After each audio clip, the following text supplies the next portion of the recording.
Okay, thank you, sir. I'd like to call the regular meeting of Cobre Board of Education into session. It is 5 o'clock. Let the minutes show that I don't see Mr. Wadiana. Is Mr. Wadiana on? Yes, I am. Okay. Please let the minutes show that all board members are present. Please stand for the pledge.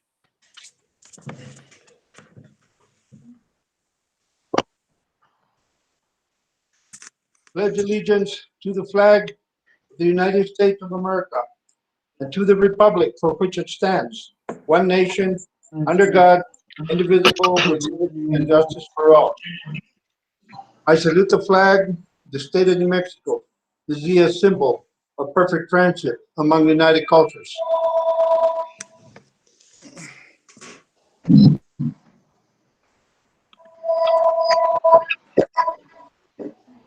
I don't Can know. you take a motion for approval of agenda items? Guadiana. Motion by Mr. Guadiana, second. Gomez, second. Second by Mr. Gomez. I didn't make a motion. Then, I thought you said Guadiana. No. Okay, back up then. Call for a motion for approval of agenda items. Frank Cordova, go ahead, motion. Motion by Mr. Cordova. Second by Mr. Gomez. Any additions or, corrections to the agenda? Call for the vote. All those in favor? Oops, I'm sorry. Mr. Holguin, Yes. Mr. Guadiana, Yes. Mr. Gomez, Yes. Cordova, Yes. myself, yes. Motion carries. Entertain a motion for approval of the minutes of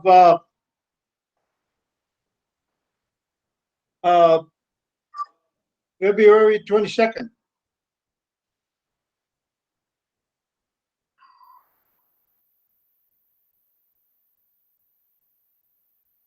Entertain a motion? Gomez, Cordova, motion.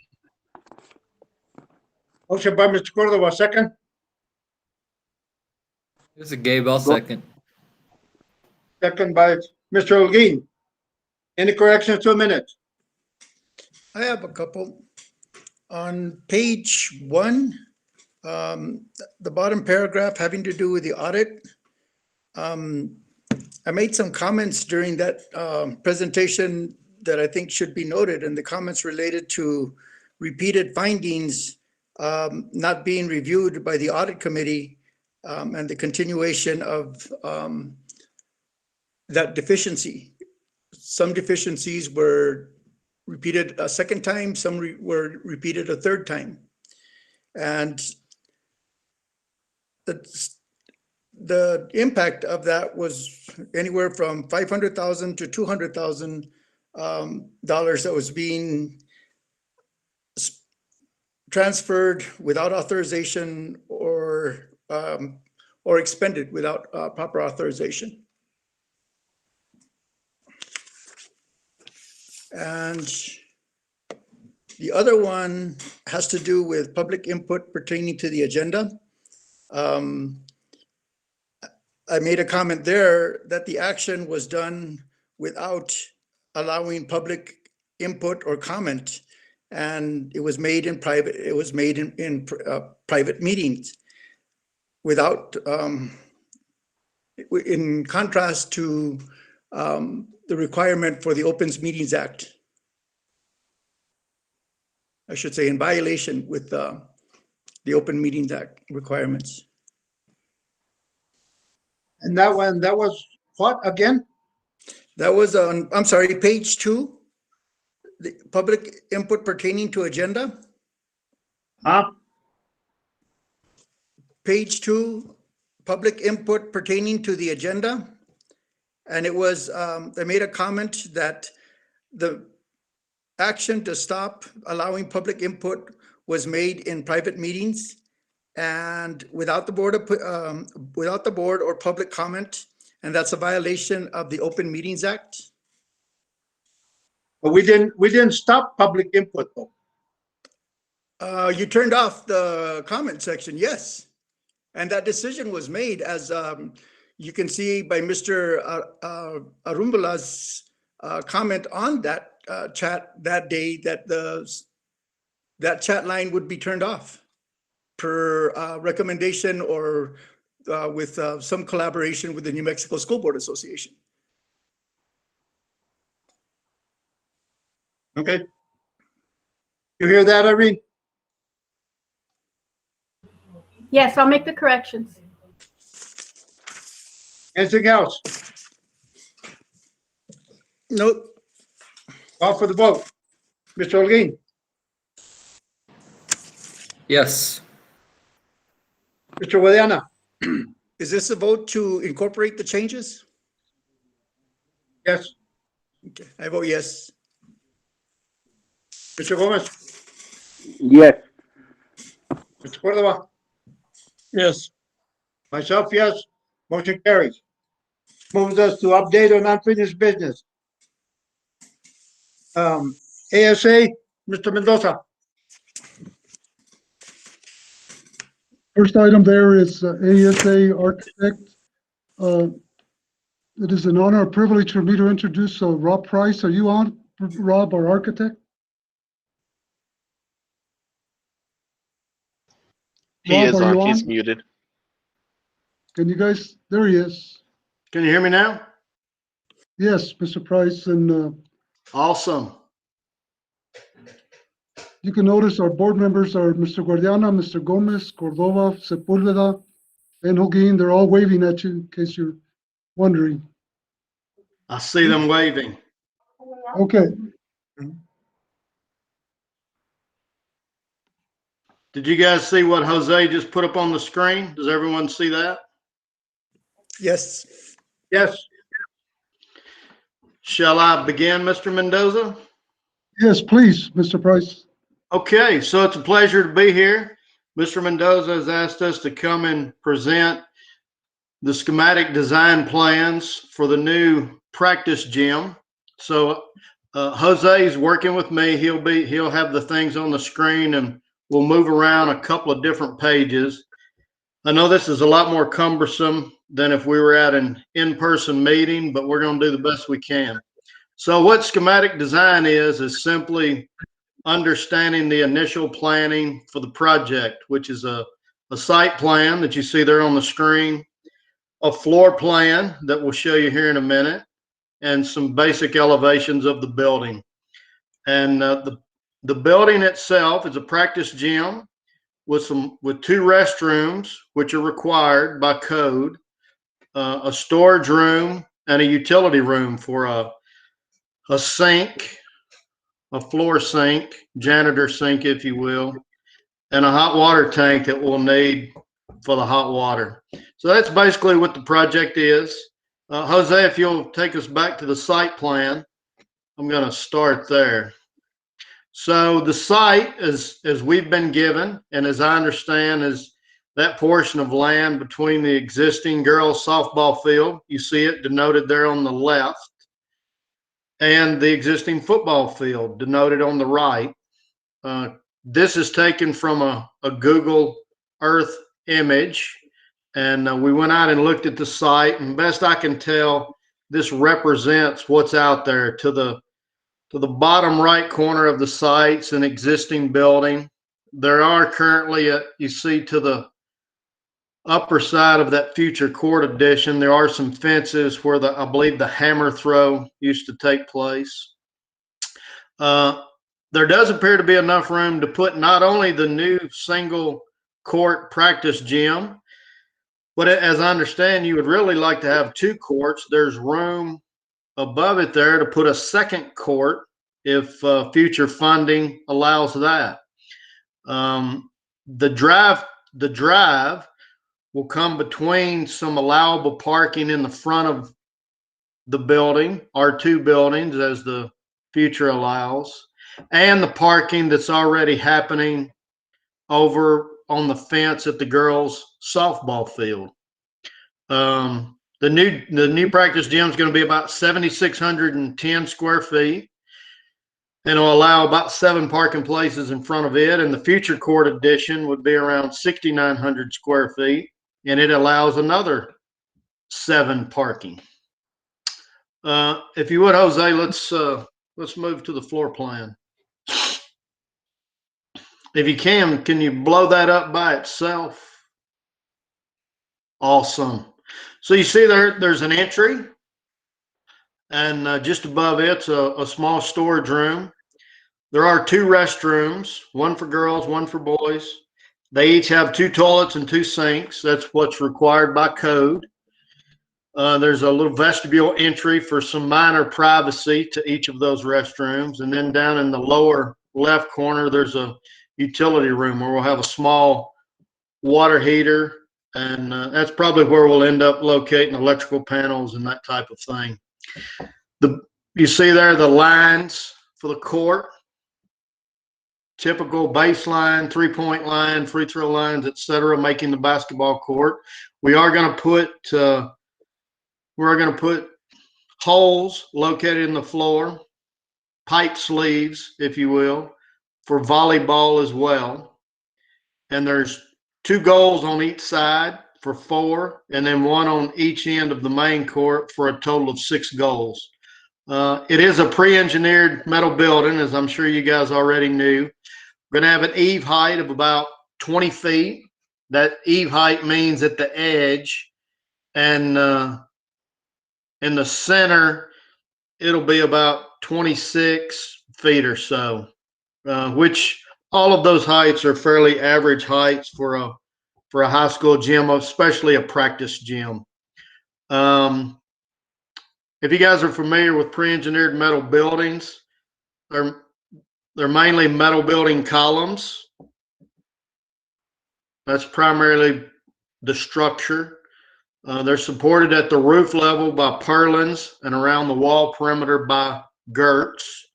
And on the inside, we're going to put some sheet good materials, plywood around the perimeter so that insulation is protected and it's not ripped and torn from basketball activities. You want to pan over and let's see the elevations, Jose? Oh, and it is high school size gym. You go back for a second, Jose, to the plan. The court size there is 50 by 84. That's traditional high school dimensional layout for a basketball court. Okay, over to the elevations. So the elevations are pretty simple and straightforward. Like I said, it's pre-engineered metal building, so the majority of the perimeter is going to be pre-engineered building metal panel. That's the least expensive way to build the exterior finish of the building. The bottom portion, about 3 to 4 feet, you'll see it looks a little different. That's an 8 by 8 concrete masonry unit. It's a more durable material. It's a concrete block, but it'll have color to it and some finesse to it. And it gives you some protection around the lower perimeter from maintenance activities, kids kicking activities, whatever the case may be. It'll protect that metal panel. If you've seen metal buildings which go all the way down to the ground, you see they're mangled and bent in or bent out or dented or whatever at the bottom. That's traditionally what happens to them. This protects them from that. The roof, there are 2 kinds of roofs you can put on a metal building. One is called an R-panel metal roof, and it's good for about 3 years, and then it's going to start leaking everywhere. And what happens is the seals, they degrade, and it's an inexpensive roof and the most common metal building roof, and it's good for, animal shelters and that type of thing, but not what we want to put on this building. What we plan to put on this building is what's called a standing seam metal roof. Some of you have probably seen it on commercial buildings. Occasionally you may see it on a house. It's a really good, much better good roof for a commercial building where you've got occupancy inside the building, especially something where kids are running around and playing an activity such as basketball. So from here, this is not all that we're going to do in our participation with the project. This is simply the beginning. This is to let everyone know what the project is conceived to be at this point. And from here, we'll continue to perform our services, which will be a next level set of plans called design development. From there, we do what are affectionately called in the industry blueprints. They're construction documents so the contractor can build the building. We're going to assist the district in bidding the project to contractors, and then we'll perform what's called construction administration, meaning we'll do some on-site observations and some quality control of your contractor during the construction. Does anyone have any questions that I can answer? And Mr. Mendoza, is there anything else you wanted me to be sure to share with everyone? Yes, sir. Can you also elaborate on this building being used for wrestling practice also? Sure. So with our limited budget, the floor finish material right now is intended to be vinyl tile. We can't actually afford a real deal wooden court to be in here. It's vinyl tile, but that material itself allows you to put wrestling mats down, and you can use the floor to play volleyball. You can use the floor to play basketball. You can use the floor to put wrestling mats down, and which can be stored around the perimeter and the edges, and you can do wrestling. You could, the vinyl tile floor, you could actually get in there and have a really small, compact football practice if it's raining or something, as long as somebody's willing to mop up the cleat marks when you're done. So there's just about anything you could do in here the way this building's going to be outfitted. You don't want to hit too many baseballs around in here, but pretty much anything else you could do. Okay. Thank you. Yes, Board sir. members, I had a question regarding, is this going to be a slab or is this going to be a wooden base? No, it won't be what's called a conventional flooring system. Yeah, it's going to be a concrete slab on grade. There'll be perimeter footings, turn down footings. There'll be what are called column footings at each of the columns, and the base floor material itself will be a concrete slab. And How big are the storage areas?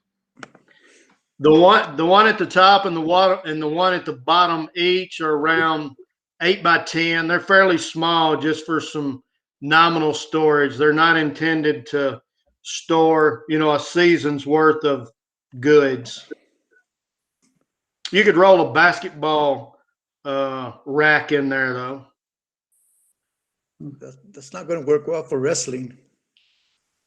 Yeah, it wouldn't be big enough to store all of the pads that you might have when you're not wrestling. Those would have to be stored around the perimeter.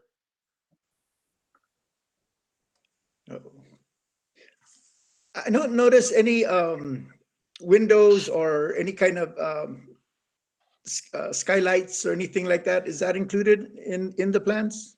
If you guys want some skylights, we could put them. I like to, I've got a couple in my house and I can't get them to quit leaking. Skylights notoriously leak.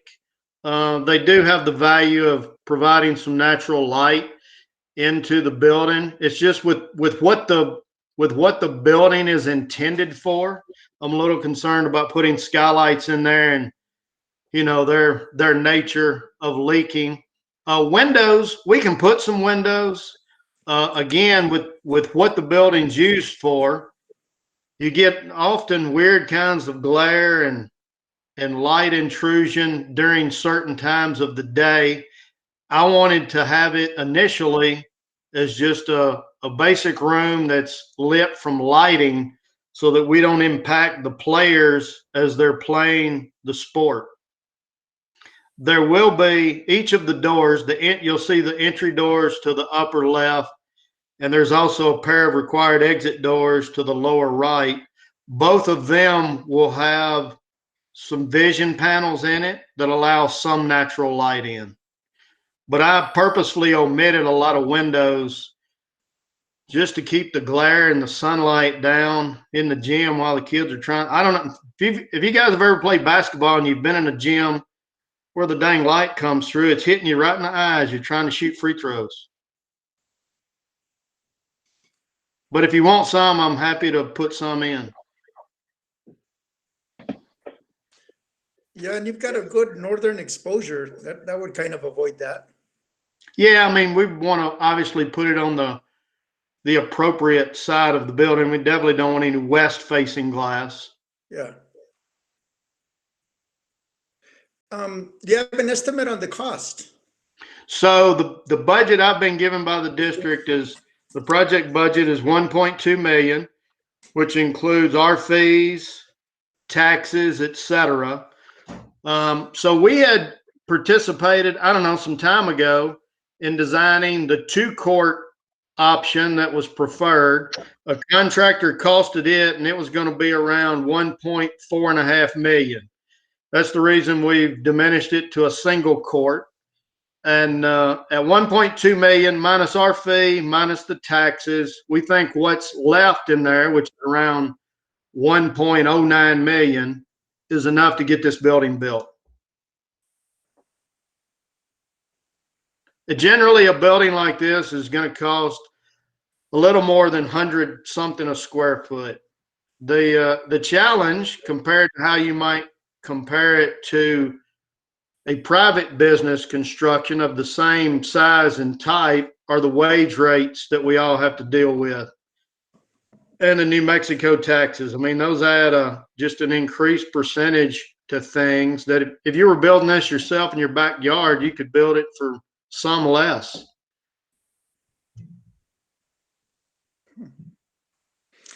Mr. Mendoza, can you answer how much money is left in the bond from the bond? I'll let Terry come by and speak to that, but yeah, this covers from the bond, Terry. I know, but there's still other projects that we're short on.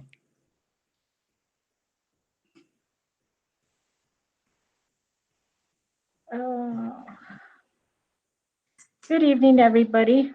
Hey, Chair. Board members. Mr. Price, thank you very much for that presentation. We appreciate it.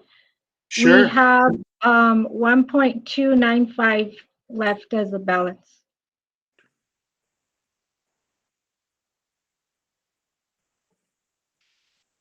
So this negates any other work that's going to be done in Santa Clara, Santa Clara, Hurley, or San Lorenzo? Just about, yes.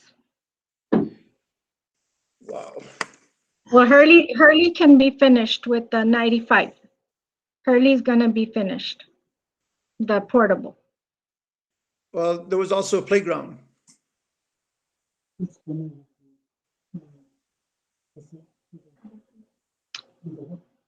Oh, the playground for is coming with the pre-K additional funding. And is that the case for San Lorenzo? And well, San Lorenzo is the only one I can think of that also needs a playground. So it'll be Bayard, right? Bayard, San Lorenzo, and Hurley.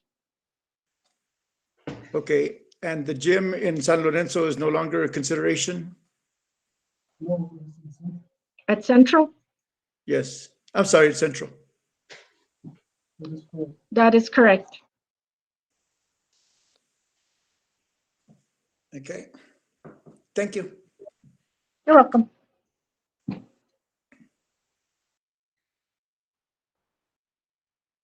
Anything else? Mendoza? Mr. Price, thank you, and look forward to our, I don't know, are we having a meeting tomorrow, Terry?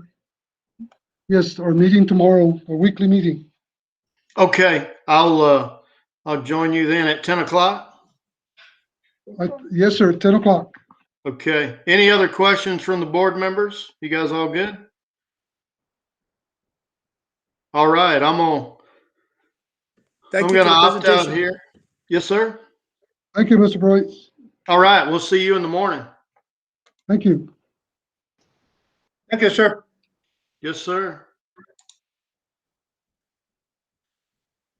Okay, well, let's, Continuation, this, Mr. Mendoza. yes, One sir, the second. next- Mr. Holguin raised his hand. Okay. Yeah, Mr. Mendoza, I was just wondering if you could just provide a little bit of information on what the actual intent for the building is. I mean, what's the primary purpose for it? yeah, right now, the primary practice is, of course, it's practice, right? We all know that. It's practice, and it's for use, volleyball, basketball, and wrestling. And I've yet to discuss the possibility of the youth also having this before and after the high school uses it. And that's primarily the four areas that we've been looking at, Mr. Hogan. And So, I'm sorry. go ahead. So when we have requests like from outside programs for basketball or volleyball or whatever the case is, this won't be available for that rather than using that inside the gym or any Well, it place just else? depends. We're going into, we'll talk about it later, but we're going into athletics here pretty soon and but that's not going to be ready. But I'm talking about the future.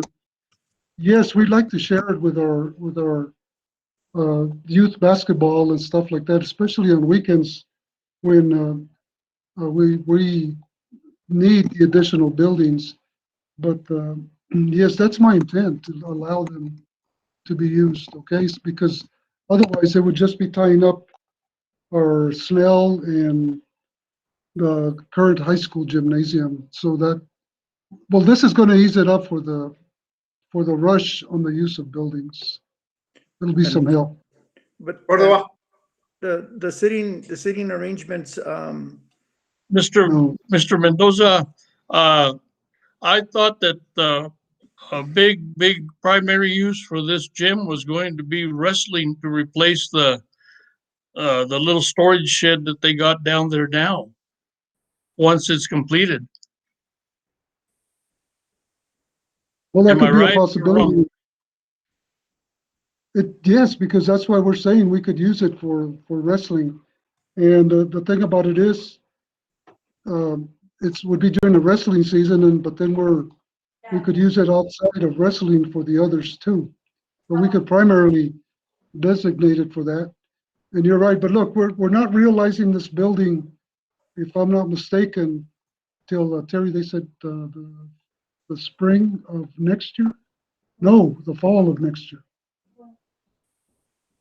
We're looking at a whole year and possibly the fall of next year before they can move into this building, okay? Because that's what the 22, the fall of 22 is when they expect this to be completed. Mhm. Any other questions? Mr. Guardiana, you had one? yeah, in terms of other people using it, it seems like it's going to be pretty sparse for seating. All those events will have parents and family members as spectators.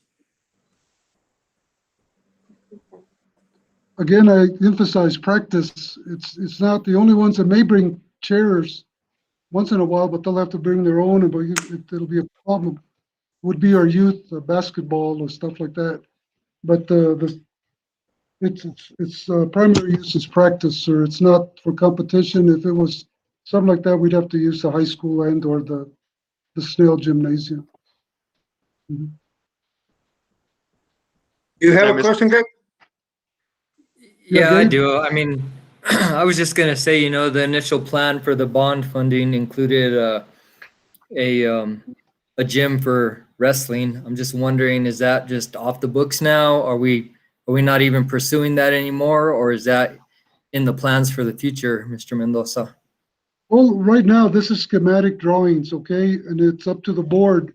You asked Rob was asking you all if we give him the guidance and he can come back at the next board meeting And we can ask them how many heaters is it going to have in there, and you have to keep it at a certain temperature for the wrestlers to participate and so forth. So we need to keep them in the schematics, and then let's make a decision. Is it primarily wrestling? I don't have a problem with that, but this is a time we need to tell them. And then I can also mention this tomorrow in our weekly meeting that we're going to have as part of the construction. Terry has her hand up, I guess, but anybody else?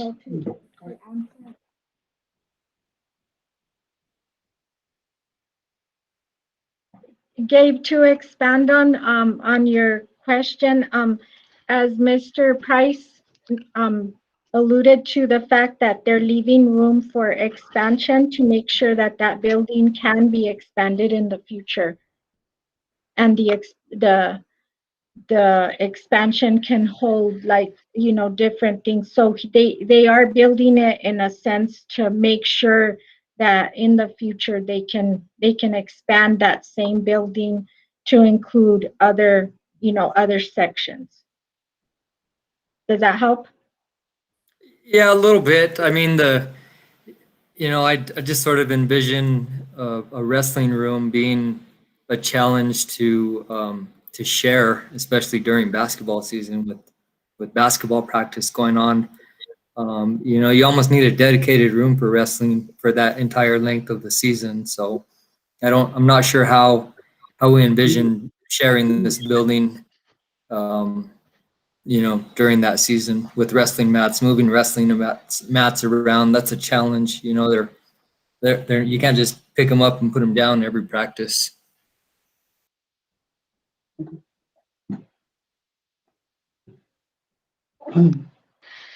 Well, all I'm asking is the board give us the direction, if that's what we want to do. I mean, Rob will be on tomorrow, then he can come back and we'll look at it in terms of dedicating it to wrestling. Mr. Cordova, go ahead. Would there be any possibility of solar heat in this building, and maybe it'd be a little cheaper on the long run? I can ask him that tomorrow, and of course, we'll bring him back. Would you Let please? know for sure. Yeah, I will. Anything else? Well, my vote would Go be to ahead. make it a dedicated wrestling room.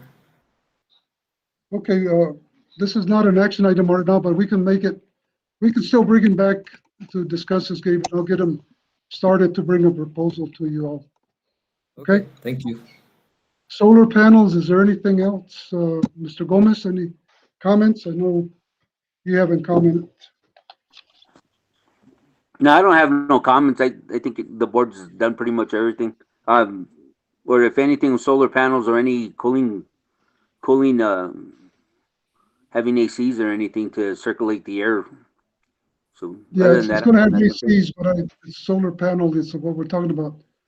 But then we'll have to ask him, Gabe, how much it's going to take to heat that place. You know how you need it in terms of for your wrestling. So that's, and then also, isn't there something also he has to think about the height of the roof when it comes to just a dedicated wrestling too. So we'll bring him back. He's the expert.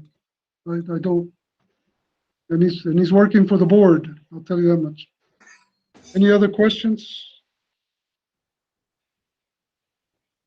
Okay, Mr. Moves us to PSFA. Yes, under PSFA broadband, Victor Arambula, can you introduce our guest, Ruth Bingham, or I think it's another person? Yes, good evening, Mr. President, members of the board. I have Jerry Smith, Technology Projects Manager for the broadband for PSFA. Yeah, good evening. Good evening. Ruth is my coworker, but I got the privilege of presenting tonight. Good evening, board members. I am pleased to spend a few minutes with you. just have a few words. Don't have any pictures to show tonight, but I have been part of the team from PSFA, or Public School Facilities Authority, for the state of New Mexico, working with a group of school districts in your region. For a few months, I've been working on that, and we coordinate with schools as they do applications for federal funding. Perhaps you've heard of E-rate in the past, to pay for a major part of your district's internet costs, as well as network equipment that goes inside the building. Today, I'm here to give a quick overview of the Southwest Consortium Internet Project that your IT team and other staff have been collaborating with us on. Your district stands to gain in getting more internet bandwidth for less money by participating in this consortium RFP. And where we are in the process is that the RFP evaluation committee, on which your staff is serving, is wrapping up its work. The expectation is that the committee will have a recommendation to your IT staff, or that your IT staff will bring to the board at your next meeting in April. And it'll outline new costs for internet specifics to consider for approval next board meeting.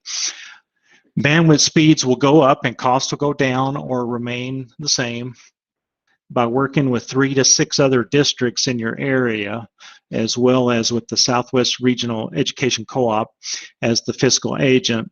The district is taking advantage of resources offered by the state and the education co-op to ensure that Cobre students have the best and most cost-effective internet service available. The request today, however, is to consider approval of Cobre schools to continue participation in the Southwest Consortium. And that concludes my statements. Cobre staff can make additional comments, and I'll stand for questions. Let me add that Cobre staff is to be commended for how they initiated and then have stayed committed to this collaborative effort, with the end result surely to be a positive one for your students. And by the way, I want to say thank you to board member Guadiana for his words of support during a recent legislative committee hearing on a broadband bill. Thank you. You're welcome.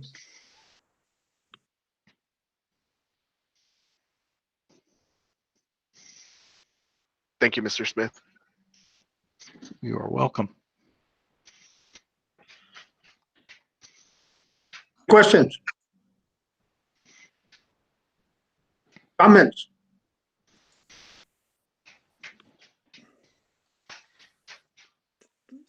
If not, then I'll entertain a motion. Mr. Guadiana raised his hand. Do Go we ahead. have an estimate on how much speed we could possibly gain? Oh, we're currently working on that, Mr. Guadiana. We're trying to seek services for 1 gig up to 2 gigs, gigabytes per second. Cool. Thanks. With a wishful thinking of 10 in the future. Wow. Compared to what you have now, Victor, is what? 200 megabytes per second.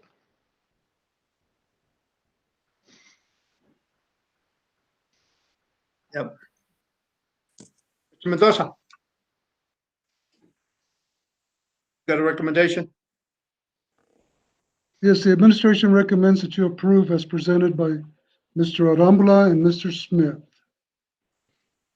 You heard the recommendation. Do I hear a motion? So moved. This is Gabe. Motion by Mr. Olguin, second.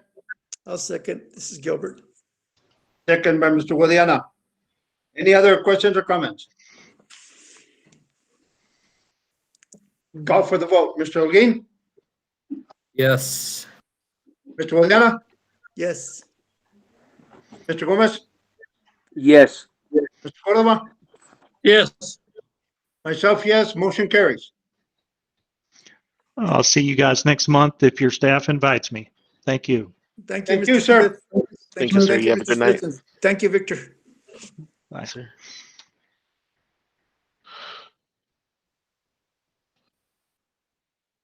Mr. Mendoza? Yeah, item C is public input. Mr. Sepulveda, can you start us out on this, please? Yes. As you all remember, last board meeting, we said that this was going to be an action item on the public input. Well, I did some checking and visited with the school lawyer and stuff, and we have to have the public input, which we do. The only thing is that the YouTube is not one of our, I guess you'd say, sanction communications or something like that, because that is more like a person-to-person thing. It's more like you watching TV, and that's what the YouTube is. The chat and that, as long as it's not profanity or going against somebody, cutting some people down and things like that, we can still go ahead and have it as long as it pertains to our agenda. And that's what the lawyer said. And I received a paper from the lawyer telling us what we need to do as far as creating policy and things like that for our media type thing, communication, public input, things like this. And I just received it recently and didn't have time to make copies for all board members to have, but I will make them and make sure that Irene gets them into our board packet next time. That's why this public input does not have an action item, because that is what the lawyer says that we have to allow and give them a route to submit questions and comments, which we do. We tell them at the beginning it's right on top of our agenda, how they can submit questions and comments. If it's something that is not on our agenda, they can submit that in either writing, phone call, or somehow to Mr. Mendoza, and then Mr. Mendoza will disperse that one to whoever it pertains to. And that we need to make sure, and that's why they were saying that we need to put that in our policy, that they have a certain time to answer those questions and comments.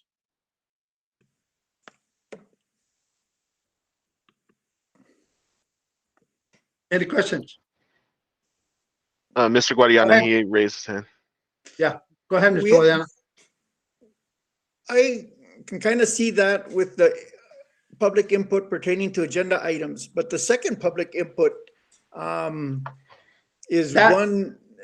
That was the other thing that the lawyer said. They said that we are one of only a few school boards that has two public inputs, because most of the input should be in reference to our agenda. If they have comments, that's the other route that they need to go. And that's where we don't have a policy right now.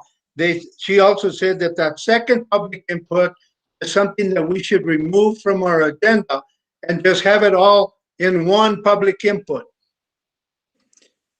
I would not want to limit the input to the agenda items. I think the history has been that we have people that can bring up their concerns about matters that are not on the agenda, and this is the right place to do that.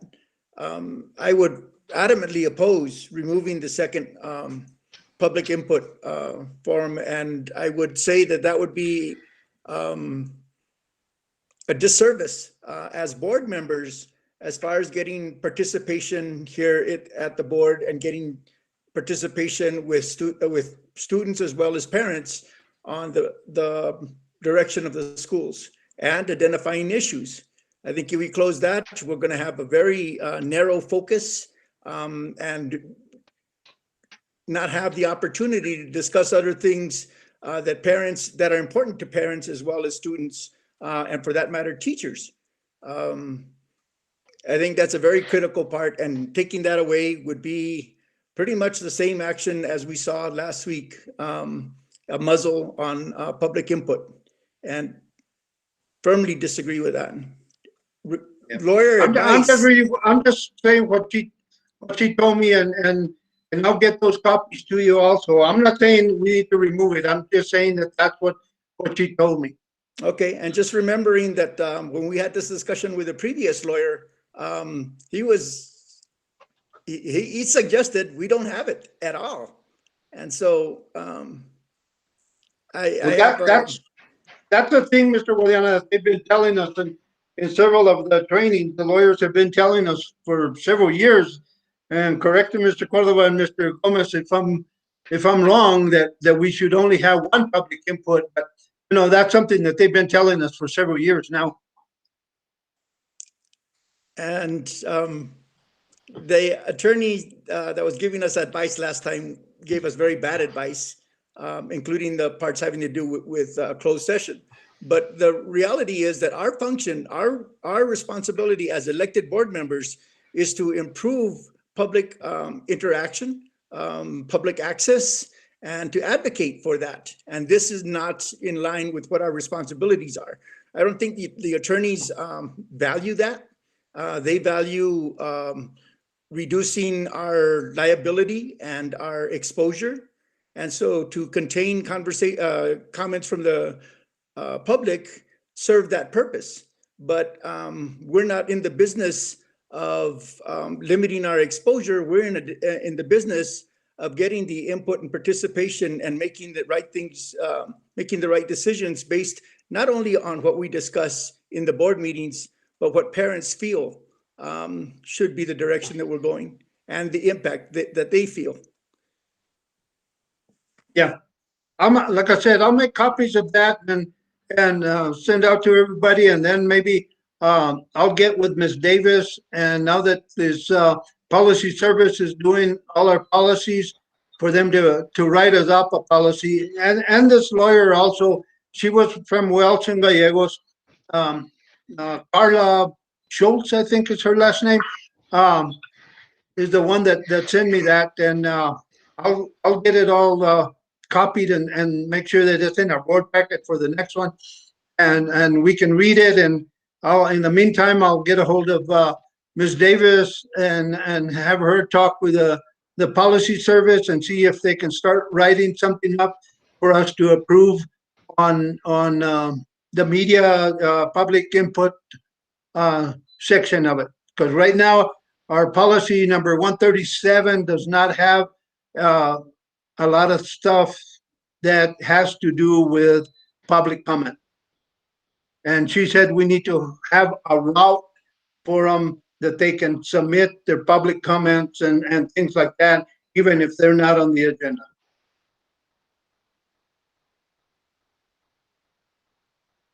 Go ahead. One comment that I wanted to make is that I appreciate that our website, our Cobre website, actually has a link to come on this particular format. And I think that truly is the solution for interaction rather than the YouTube. It's a very good replacement for it. And I would hope that gets added to our emails, our texting and our voicemail messages regarding the meetings. That's what I told her that's what we had, and she said that was a step in the right direction. She said to really stay away from YouTube. I completely agree with that. Anything else, Mr. Yes, what I was gonna say was the direct link for the meetings have been on for the last 3 board meetings. The way of accessing that is for an individual to use their email address to account. Most people don't want to be known on who they are due to the fact of the public comment on our YouTube. We do have 1 or 2 individuals that I allowed into this meeting that took the initiative and followed the guidelines on that, where it's just log in with your personal email address and you'll get the link. You know, that's the direct link to the meeting. I do have one on, and that's been on the last 3 meetings. I've had the link up there. It's been right below the YouTube stream. As far as getting those onto the text and phone, Victor, is there a way to put that link, or just the phone number that I post already? The only way of doing it that way is the phone number. And like I said, with the phone, I can't monitor who joins. People can call in anytime they want. The only way we can control that is by muting them. If it becomes a disruption, then we remove them from the meeting. But other than you making the recommendation to visit our district website, or we post the meeting link on the district Facebook page that you manage, that's the only other way of access. Or Could I put it in the email that goes out now as well? Because those emails do go out Yeah, too. you could. Okay. Yeah, you just copy and paste it in there. It's And the same link that like I use to get in. Is that correct? yes, ma'am, exactly. Okay, no worries. And I've been trying to keep the same meeting link for the entire month, just to make it even more accessible to the public. But like I said, it's the means of taking initiative to show who you are, and people don't want to be known. And another answer to part of what Mr. Sepulveda was saying is I do have an article that was actually published and sent out by the Attorney General's office last year, March 17th. I can share that with all of you by email, but that'll give you a good reference on the reasoning behind all this. And, it states in there, all we are allowed, all according to for the Opens Meetings Act, which we're not in violation, is just being able to provide a public viewing. And the link will be in the chat for your reference. Gabe, you had a question? Yeah, I was just going to say I wholeheartedly agree with Gilbert on the multiple, or at least the 2 opportunities for public input during the meeting. I think that's important. We finally have a large group of parents that are involved, and personally, I'd like to keep it that way. The other thing is that however we do the public input, I feel like it, for transparency's sake, I think that it's important that we make it real time. I think that if it's real time, they can respond to, questions or conversation that comes up during the topics. So, it's not as straightforward as looking at the agenda and saying, oh, I have a comment on that. They may have a thought provoked or something during the course of the conversation. So I think it's important to make it real time. I also think that makes it transparent.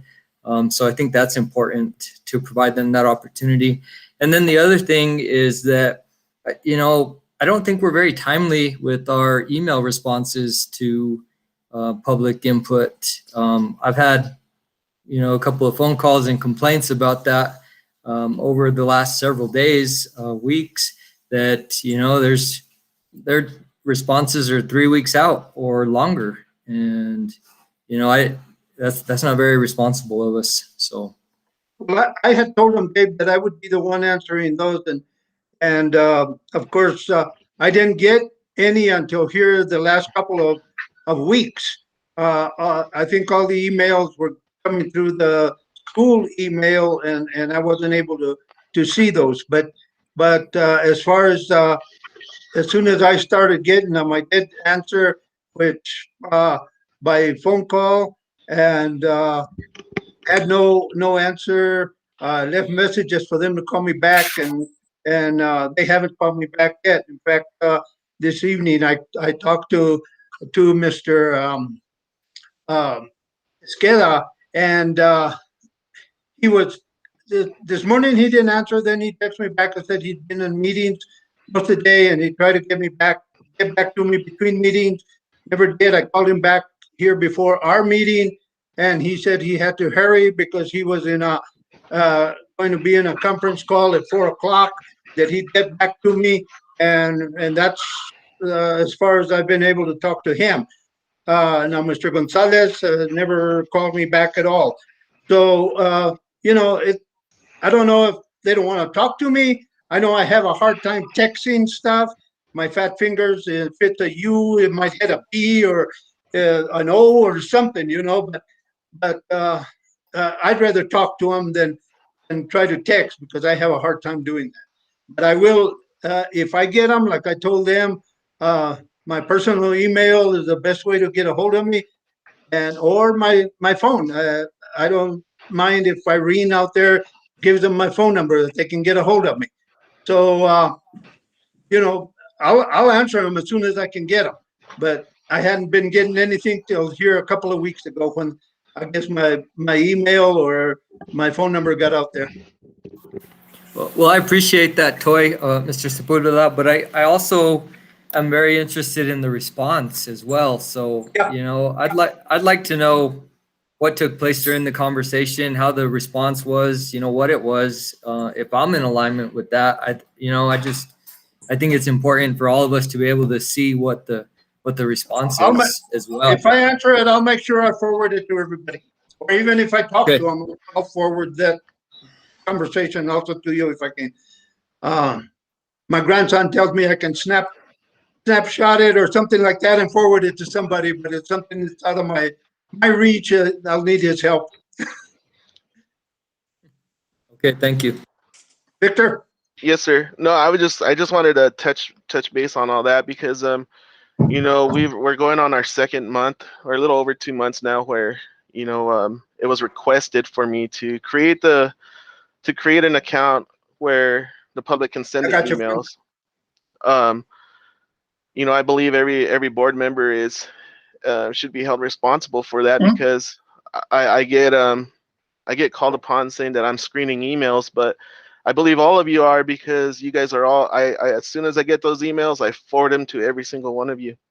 There have been three board members that have been pretty consistent at responding. Also, but there's a few others that are not. But I just want to let you know that I don't screen them. This comes down to you individuals. But I do. Like I said, it's out of my line to respond to anything other than I've forwarded the messages on, just to put that out there. And I did say at one board meeting, a couple board meetings ago, that I would be the one responding to them, but I had not gotten them, like I said, until here recently. Mr. Cordova. One of the things that I'd like to say along the same lines is, as president of Region 8, I have been doing a little bit of research with the people that belong to our region. And just about everybody has just one public input. The one that is a little bit different than that is Deming.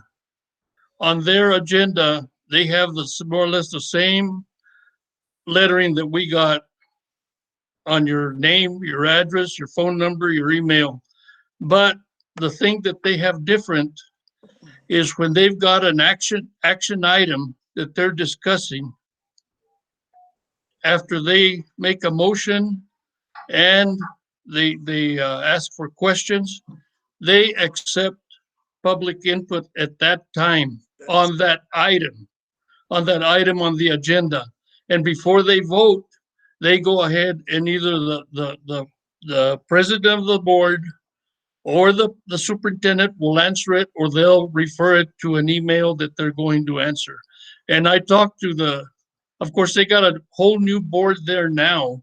And I talked to the old board members, and they said they really liked it that way, and that people really got on, and it really helped them out. And as far as talking about what what they're they put it on the agenda. Somebody calls the office and they said, we want this and this and this on the agenda. When it comes up, they can ask questions. Thank you. Thank you, Frank. Mr. Guadiana. I especially like what Frank just brought up, and that's something I hope we do consider. But I wanted to address Victor's comment about the screening. I think some of the comments are from respondents that expect that comment that they send to be read in or addressed in the meetings, because we're asking for people to submit their comments in advance by email.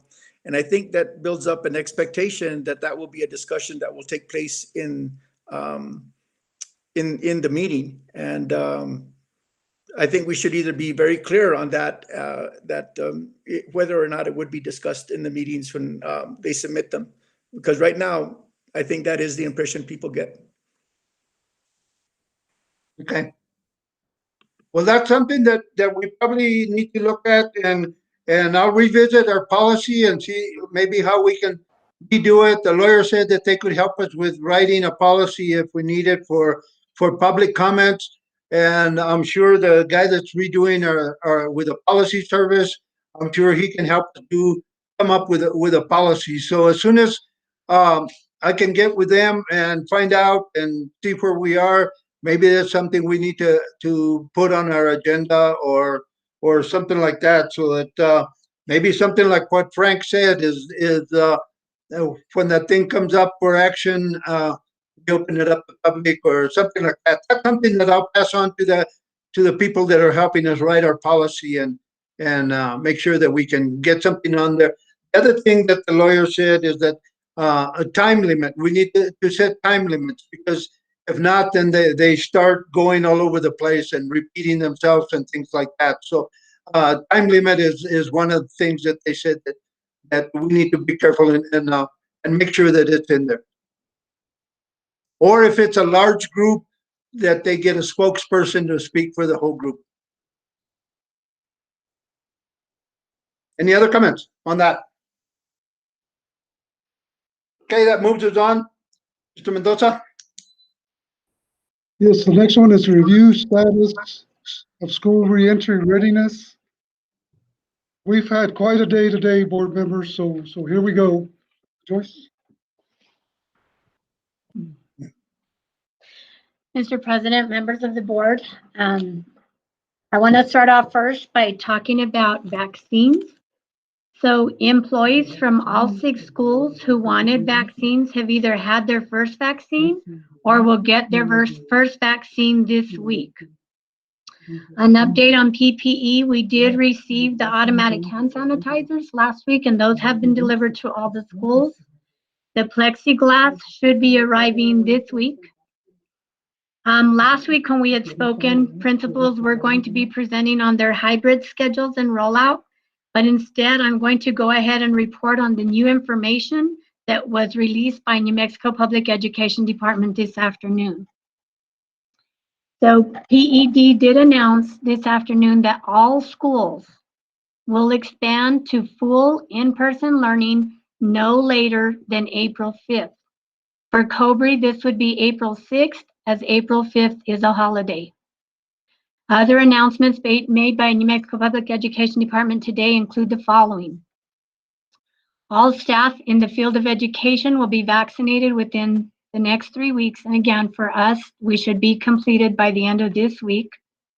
An updated toolkit will be out sometime tomorrow. Sports no longer have a 2-week waiting period. Sports can continue. So if somebody in one of the sporting events is test positive, the sport can continue as long as the close contacts are quarantined. Masks will be required. 6 feet social distancing will be maintained to the greatest extent possible. Hand washing and hand sanitizing need to be done throughout the day. Outdoor learning is encouraged to the greatest extent possible. Staff who have been fully vaccinated are no longer required to participate in surveillance testing. Parents do have the opportunity to continue to keep their children remote if that's what they choose. Cohorting is not required, but it is recommended. Music and singing can take place outside, and sanitation of instruments needs to be a priority as well. High-risk staff are exempt until 2 weeks after their final vaccination. For our district, the last staff should be fully vaccinated on or around April 2nd. Quarantine period has been reduced from 14 days to 10 days. All schools in our district will go ahead and move to hybrid prior to the full in-person reentry. Most of the schools will move to hybrid the week of March 22nd if they're ready. If not, they'll move to hybrid the week of March 28th. This gives us and all schools the opportunity to transition students back into the classroom in smaller groups before we transition into full reentry on April 6th. Any questions? That's quite a bit of news that came out today. I understand there was a meeting today at 4 o'clock. It was actually a little bit before. I got on at 4 and it had already started. It was, No, I meant a local meeting with teachers. oh, I'm not, there may have been individually in buildings with principals, but we did not have a meeting with teachers today. No, sir, because the information barely came out at about 3 o'clock today. Okay, after. I was just curious as their reaction to this. One of the things I think I heard you say, not directly though, is that teachers seem like they're going to be required to take the vaccination. No, sir. No, sir. That is an option. So any teachers who are not vaccinated will continue to be surveillance tested. That will still be a requirement. But anybody who has the vaccine will no longer be required to do surveillance testing. So teachers that choose not to take the vaccination for whatever reason, they will be required to go up to teach in class, or they will stay as remote teachers.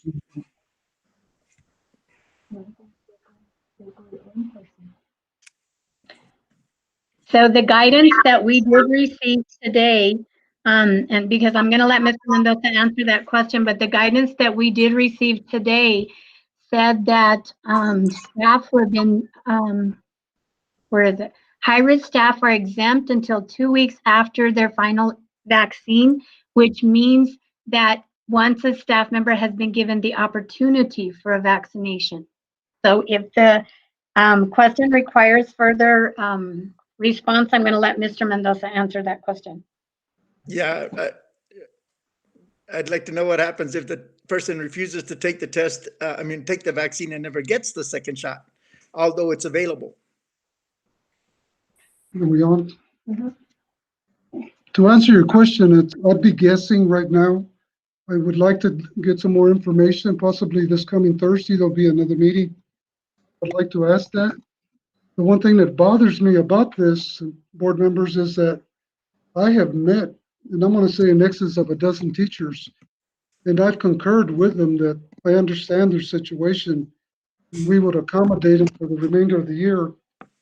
And I feel obligated as a superintendent that I'd have to be obligated to that. So, Good. yes, it's caused quite a controversy throughout the state with superintendents because they're having the same issue. We can accommodate them by having them teach from home until the end of the year. Yes, and that would be my stance. But if it's a directive coming from the secretary, I don't have a choice, I guess, but we can appeal, or we could do that in certain situations. I have a problem with forcing a teacher to come in, especially if there's a situation at home. And I hopefully have the backing of all the board if we go that route, because I've got the principals here, and I know that they can accommodate by the teachers going ahead and zooming into the kids being in their classroom, and they can still teach. The only thing that would require is that we have a substitute or somebody there in the class if there's kids watching them and behavior and making sure they're paying attention. Okay. Mr. Cordova? Yes. Yes, on this inspection that we had, that fire alarms and stuff did not pass, have we heard from the fire marshal if we passed? And if we didn't pass, are we going to be able to meet those dates that we're talking about, or are we going to be on hold? Okay. Can I say,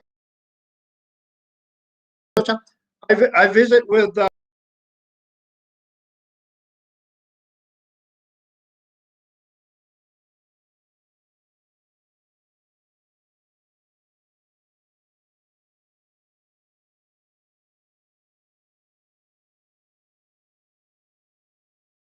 everybody.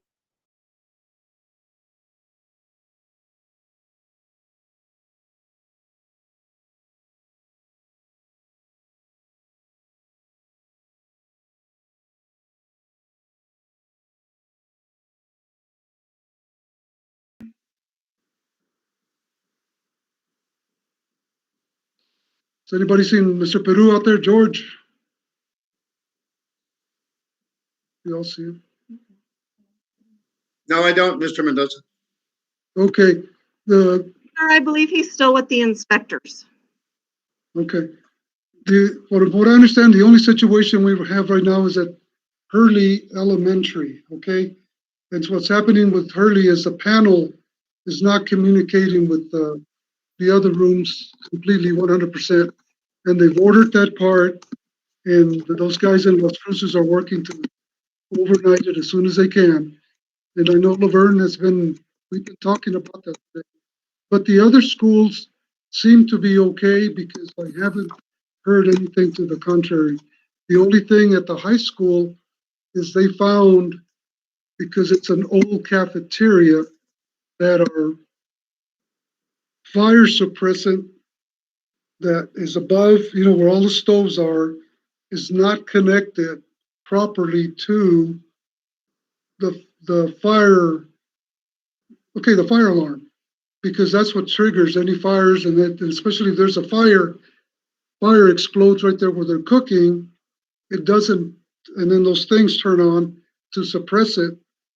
It doesn't connect with the fire alarm, but we have that. We're looking for a contractor to come out and do it. That's why if we had George today, he could tell us the status on that.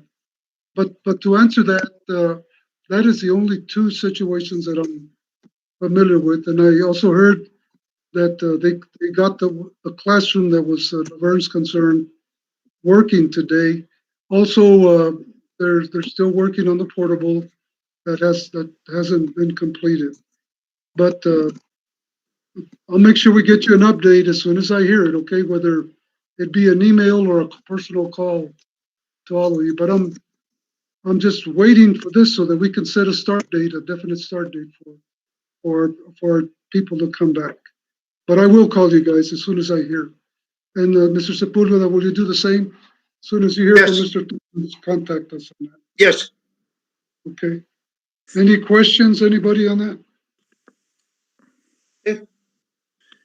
I had a question for Mrs. Montoya. You guys had event today of orientation for students. How did that go?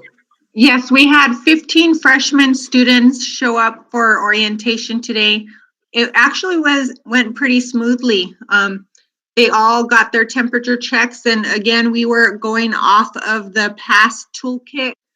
So we had them all separated in the cafeteria. We went over the rules and regulations that we needed to follow, reminding them about their face masks.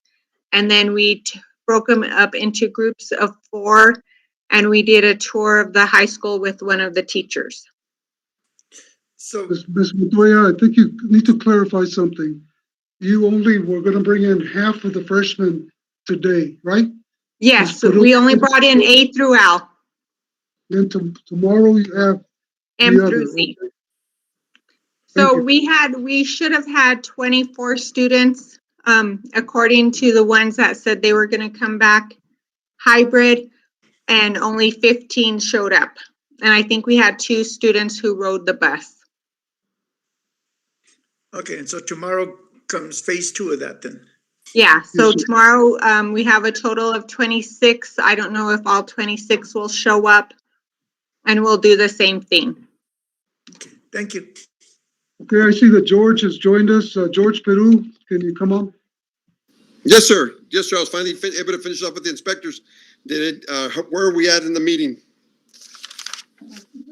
You're on. You're the subject. Can you give us an update as to what they're asking if you've heard from the fire marshal, the Santa Fe, and I think Yes, we yes, I have- did. I talked to him this morning because I've been emailing him as the reports come in that they complete, whether it's all the sprinkler systems have been tested.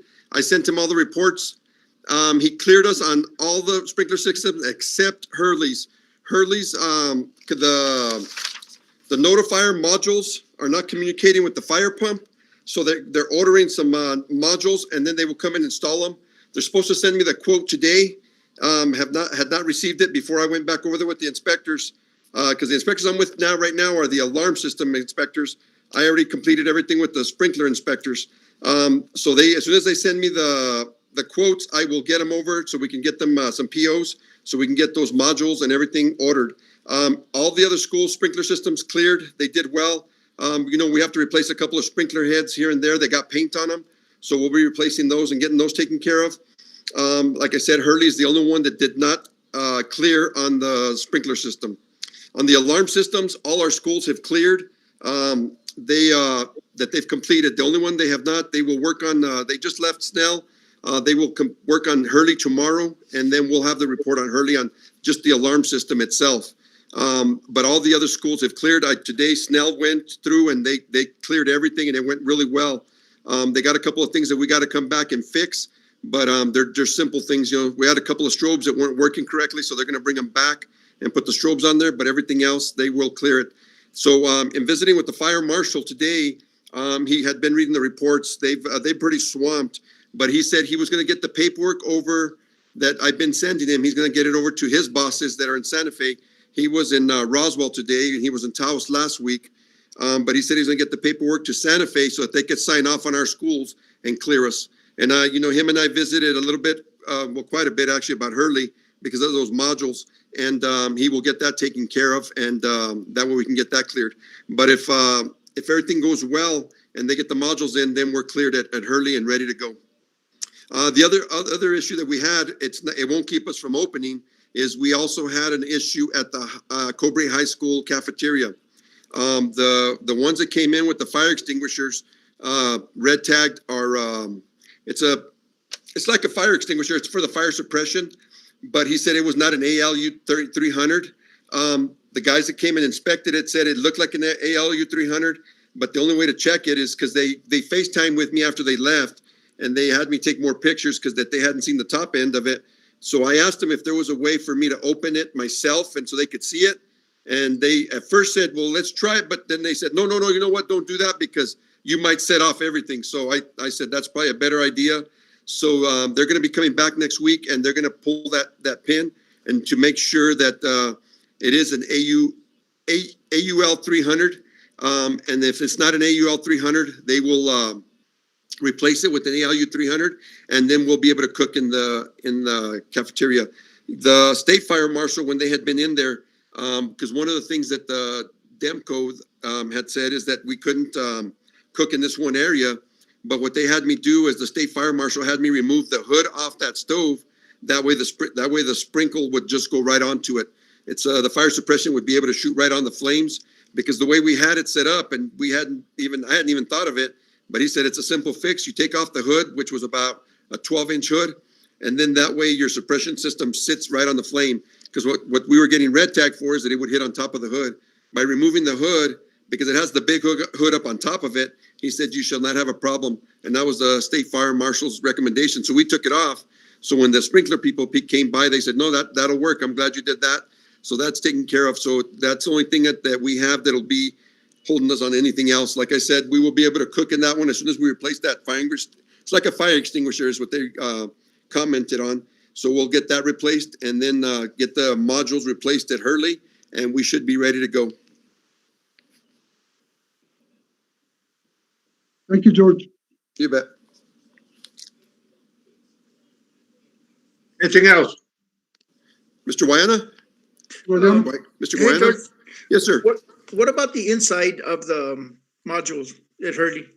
The modules, the notifier I'm module? sorry, the portable. Oh, the portable. The portable, today they were finishing painting the inside. They fixed all the sheetrock this past week. Today, Johnny and them were over there painting it, getting it ready so we can get that taken care of. So the inside will be complete. The ramps, I didn't accept part of the job that they did. I had them remove, it was like a screen that they put on up, but it wasn't heavy duty enough. And so I told him it didn't meet the specs. So they had to remove it. So he's ordering some diamond plate. 4x8 sheets so he can put on top and then brace it some more, because the other way it just wasn't braced well enough on the ramps. So I wanted him to put that diamond plate so that we'd have a little bit of traction also when we're going through with the wheelchairs. And that way we could get that taken care of. He's also going to be, when they paint the stairs, they're going to use it's like, I forget what the paint's called, but it's got sand in it also. And that way we're going to put that on the stairs so that no one will slip.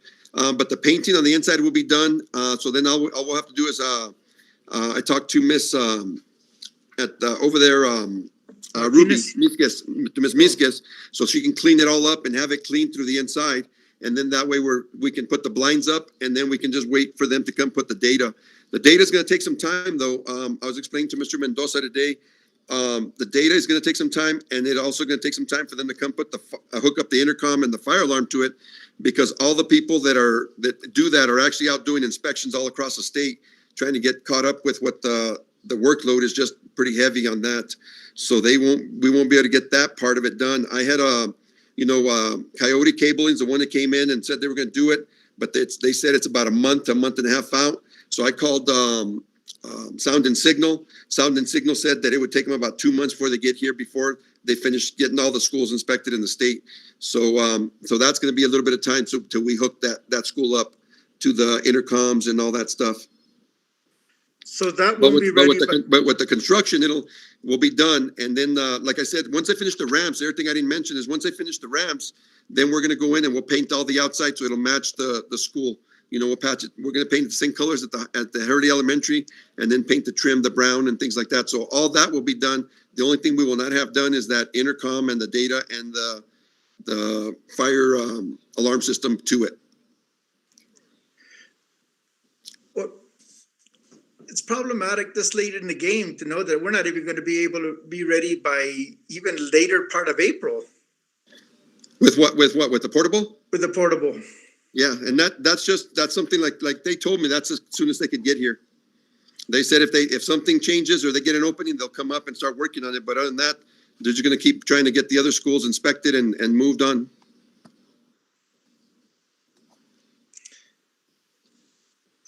And I know they have extra rooms. I know what they want to use it for is the isolation, but I know they have extra rooms at Hurley that they could work on some other things with some of the teachers that are not coming back. Well, that would mean that the staff, the restrooms that's for staff would be used for students in isolation. And the students in isolation will be in a classroom and have to walk the hallway if they have to go to the bathroom. And it really was going to be very convenient for them to be there in the portable. It's disappointing.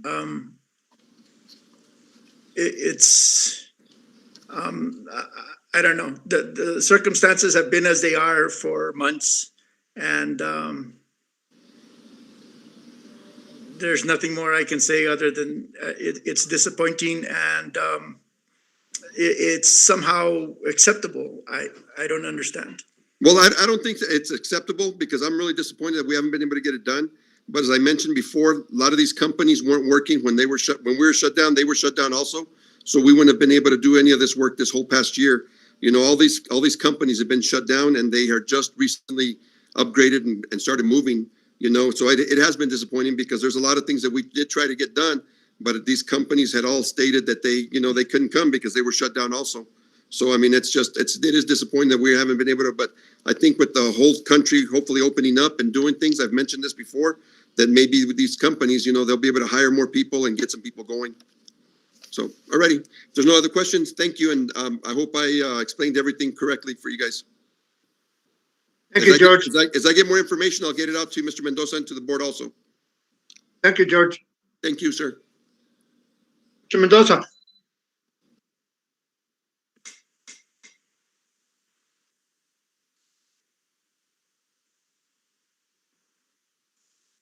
You're muted, sir.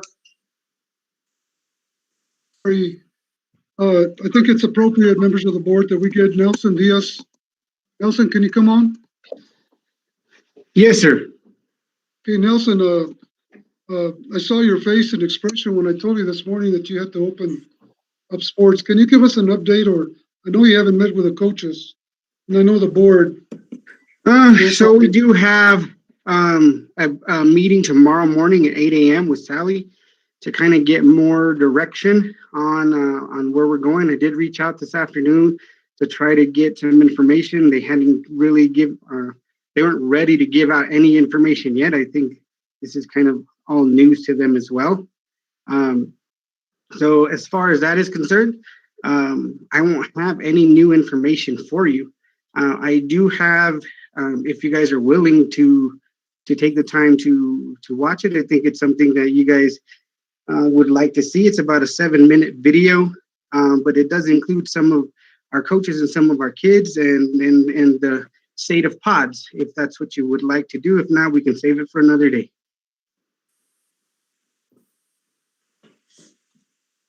So is that a yes? We would like to see that? Whatever you want to do, Mr. Diaz. Okay, so I do have Hampton on with us. He's always my go-to tech guy for athletics. So if you don't mind sharing your screen and playing that video, that would be great. Hampton, are you on with us? I see you.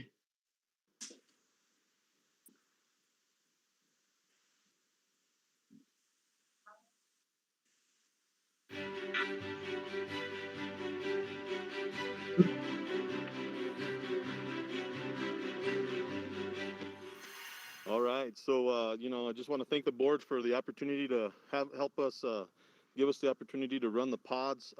Since I've been around the kids for the past 2 weeks now, I got to tell you that they've been very excited. They're working hard.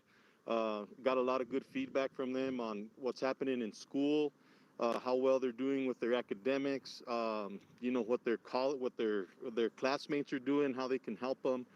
And just being able to share with them how important it is to take care of the business and school and the classroom so we can keep doing these things out here. Hi, my name is Ian. I'm a junior. I'm happy to be here. Thank you for the opportunity to be out here, and I'm grateful for it. Hello, I'm Pascual Jimenez. I'm a senior at Cobre High School. I'm pretty glad that we're out here doing this, and I would never think about this would be out here playing baseball, and I want to thank the board and everything for giving us a chance and do what we love to do out here. It's been nice to have them back. It's been nice to see them be excited to work out again, be excited to get back on the mat and, run the track and be together. It's neat to see them pushing each other, inspiring each other, being safe, using Germix constantly, making sure they stay, 6 feet apart. They're doing really good with all of that. It's been easy to get them back because they've been home for a long time and really excited to actually be back.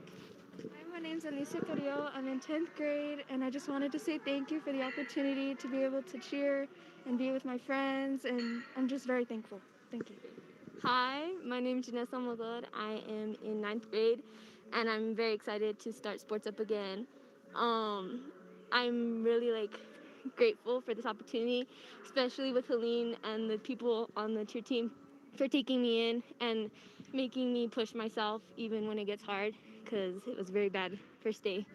But they pushed me, and I'm very happy, and I'm just tired of being home. It's really hard, especially with siblings. You just want to get out and be active. I'd like to really start off by thanking everybody for this opportunity to allow us back in the gym. And I know the kids are excited. They really are. They want to get back in. They want to participate. They want to compete. I know we're a couple of months behind compared to some of the other schools, but, I truly think that our kids will battle and will compete at the highest level and give themselves an opportunity to play this sport one more time, especially the seniors. My name is Javi Garcia. I'm a senior here at Cobre High School, and thankful to come back and play and compete with my teammates and the coaches, and hopefully have a good year. Thank you very much. Hi, my name is Caleb James Martinez, and I'm a freshman here. And I want to thank the board for giving us a chance to get out here and just be with our friends, get a chance, get the feeling again to play basketball again here. This is Coach Martinez. Just want to talk about being able to start working out with the pods, and what a great opportunity it finally is to have the kids out. There's a lot of different things that all our kids are going through. they have different hardships, and a lot of it is mental. And being able to bring them out to work out, even if it's just for an hour right now a day, we're super excited about it. And it's coming as from a fall coach sport who's not had that opportunity to coach a fall season. I'm a coach here for the kids. I'm not here for any one person. Even though my son's here, I'm here to help all our kids, and I'm just super excited that I can be a part of the next season and getting them ready for their season. Thank you, everybody, for giving us this opportunity, for coming out to play. This is super important to my girls, as you can see out on the floor. I have girls out, which is super exciting. I'm ready to be out here as a coach coming in from last year. I was ready to come in this year and kind of take over, and I was, ready for a successful season. And thank you for giving us this opportunity to be back in the gym. And it's important for the girls to be out on the floor, not only for mental and physical health, but the social emotional part of it too. They need this. So again, thank you so much, and I'm hoping to have a successful year. My name's Andrea, and I'm a senior this year at Cobre High School, and I'd like to thank the board for allowing us to do pods and to play basketball. Hi, my name's Heaven. I'm 18, and I'm a 12th grader. I just want to say thank you for giving us this opportunity. I'm really excited to be here, and I know my fellow teammates are excited, so thank you. Hello, good evening. Coach Rainey Minus with Cobre Wrestling. I'm extremely excited about this unconventional year. It's unfortunately how things have panned out, but we're going to make the best of it. I would like to extend my gratitude towards the NMAA, our Cobre School Board, our administration here at Cobre High School, as well as the rest of the administration. We're looking to represent Cobre Wrestling very well this year, and we're just thankful for the opportunity. I have a very, very strong team this year, hoping to capture our third state title in a row, and just hope we have a very successful and safe turnout for this year. My name is Esteban Molina. I'm a senior. I just want to say thank you to the board and everybody a part of the board that allowed all this to happen, allowed us to get back in the wrestling room. It really means a lot to us. My name is Isaiah Marquez. I'm a senior here at Cobre High School, and I just wanted to say that I'm very thankful for my AD, Mr. Diaz, for trying his best to put Cobre back in sports. Fortunately, we had to opt out for football, but we're doing wrestling, and I'm fulfilling that up here and out after college. And I'm just very grateful to say that I get another chance to become a 3-time state champ this year. And it's just been a hard year, and I'm glad to be back. This is Coach Dominguez with the Cobre softball program. I just want to say thank you guys for allowing us to be out here. It's been great to see to have contact with the girls and see them running around and enjoying themselves. Just want to say we appreciate it very much. Thank you. Hi, I'm Denise Rodriguez. I'm in 11th grade, and I'm super thankful to be back on the field this year. Thank you so much for giving us this opportunity to play again. Thank you. Hi, my name is Emily Esqueda. I'm a junior, and I'm really excited to be back on the field and to have an amazing season. Thank you guys for giving us the opportunity to be back on the field.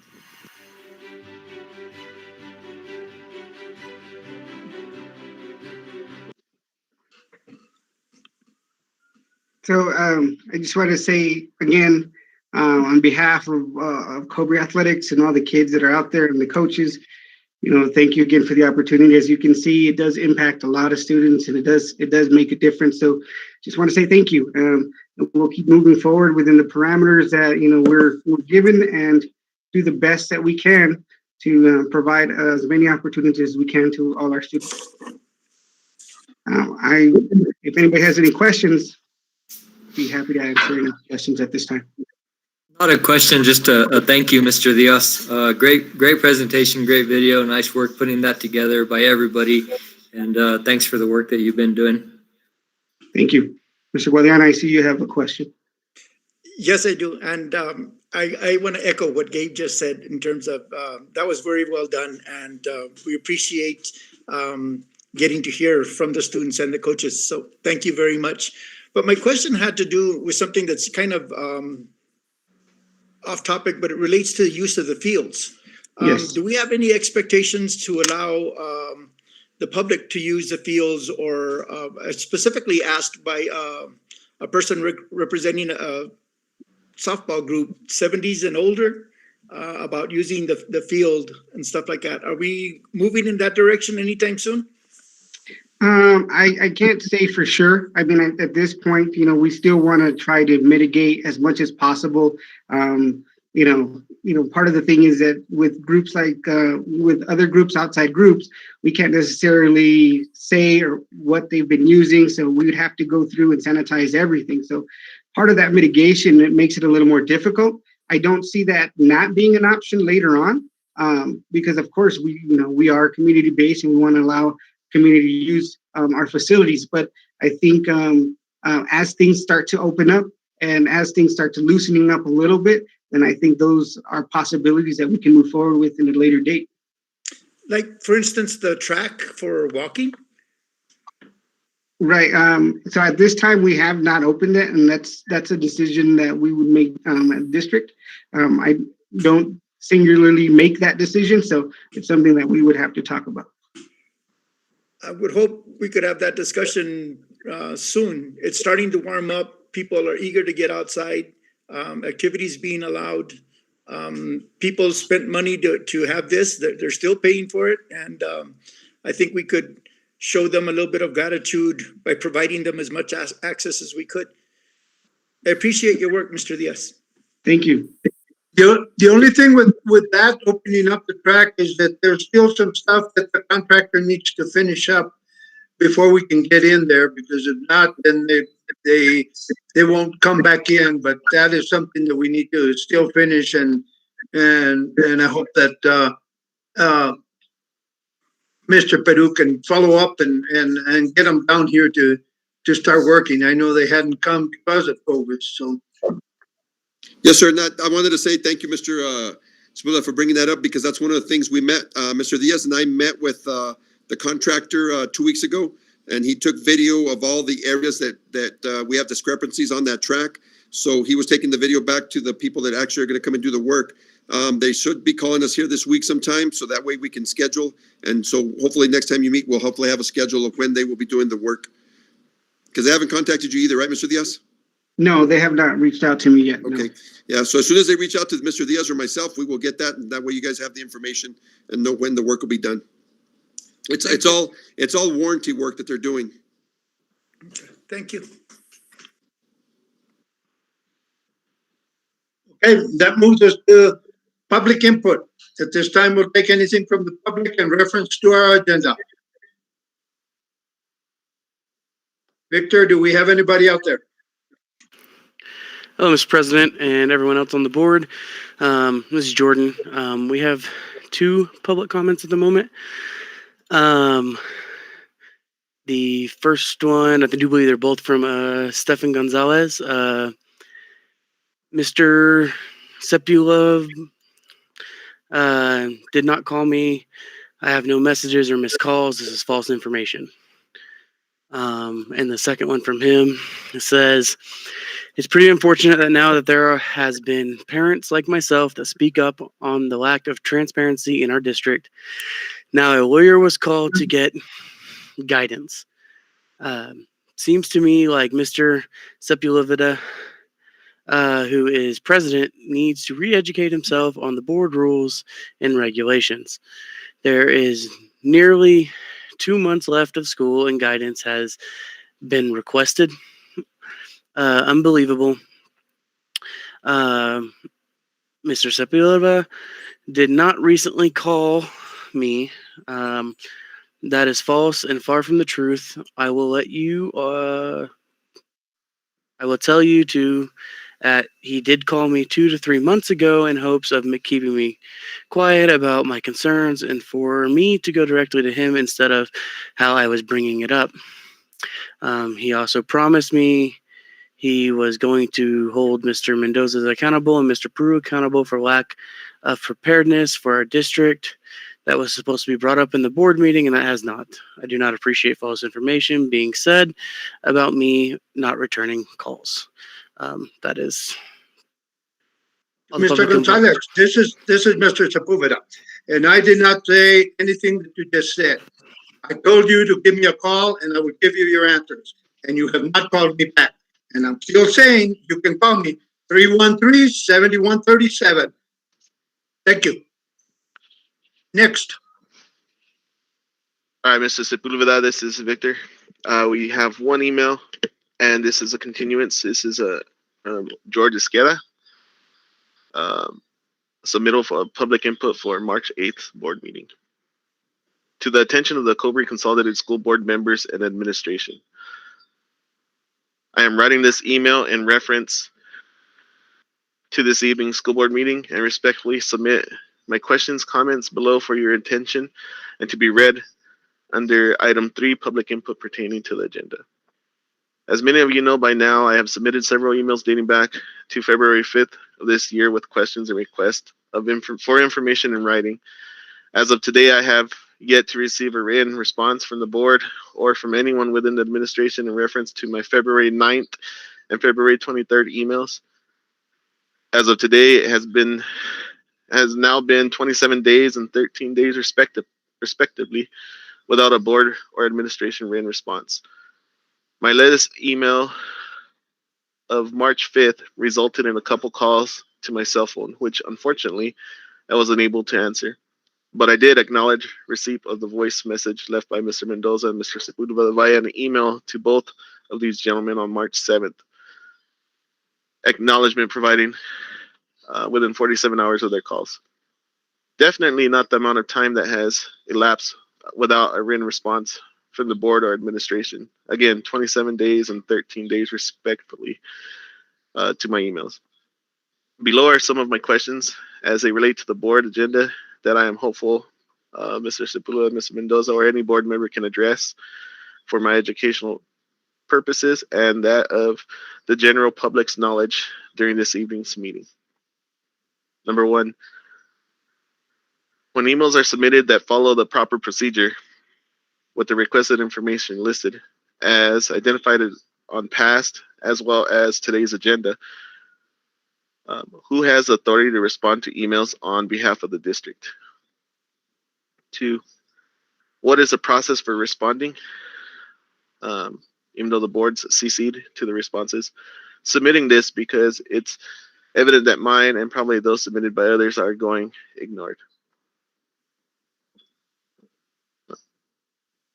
Question 2, who determines what requests actually make it on the agenda for board discussion and or action? And if you could please elaborate on the process. I submitted an official request years ago to be placed on the agenda, but unfortunately was denied with no good explanation provided. Appears to me the denying parents and or students official request discourages participation in discussion. 3, it is my understanding that emails submitted to support at cobre.k12.nm.us in reference to the board's meetings were going to be posted on the district website along with the responses. Can you please provide information as to where these can be found? Or can you please provide a timeline as to when official written responses will be provided to my February 9th and 23rd emails? Lastly, as general comments, I would like to remind the board that you choose to run for your positions and were elected by those in the district to work for the best interests of the entire Cobre Consolidated School District.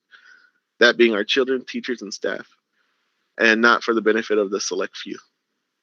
I would also like to remind the board that many parents, students, staff, and others outside of the district are viewing the board meetings and the discussion taking place, as well as actions and demeanor of the board, in which many instances have been unprofessional, in my opinion.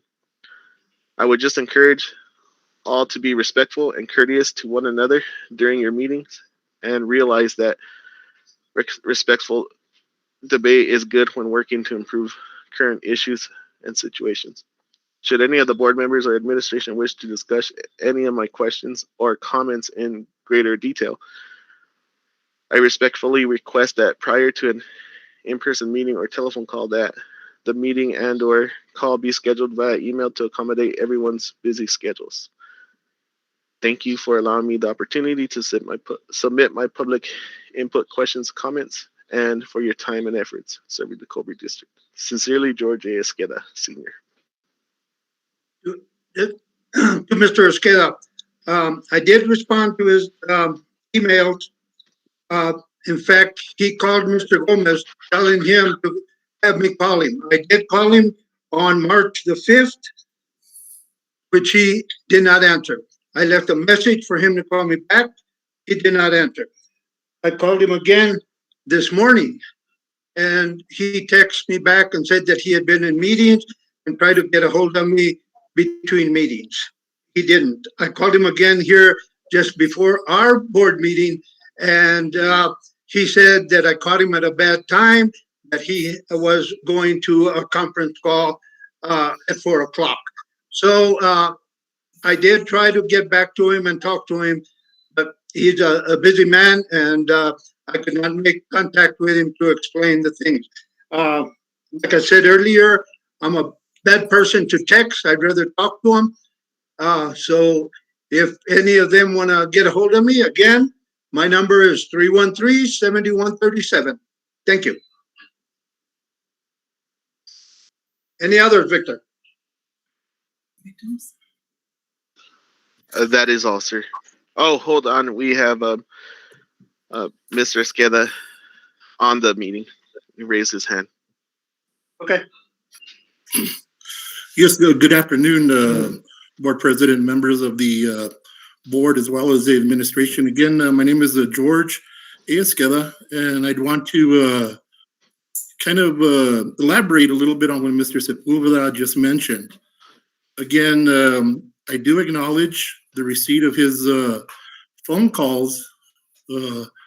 Again, unfortunately, like I indicated in my email, I was unable to answer the calls at that time. I also received a phone call on Friday afternoon from Mr. Mendoza. I acknowledged both of those phone calls via an email yesterday afternoon within 47 hours of them calling me, unlike the 27 days that my emails have gone as not being responded to. In regards to the phone calls, again, as Mr. Sepulveda indicated, I am a busy individual at work. In all my emails that I've submitted, I've respectfully requested that I be contacted via email, and that we would then, at that point in time, try to schedule either an in-person meeting or a phone call to discuss my concerns, my comments, my questions, or my requests. Again, in all my emails, I've put that, again, that I respectfully request that I be contacted via email initially, and then from that point forward, we would move on to either an in-person meeting or a phone call. So again, some of what Mr. Sepulveda just mentioned is not factual.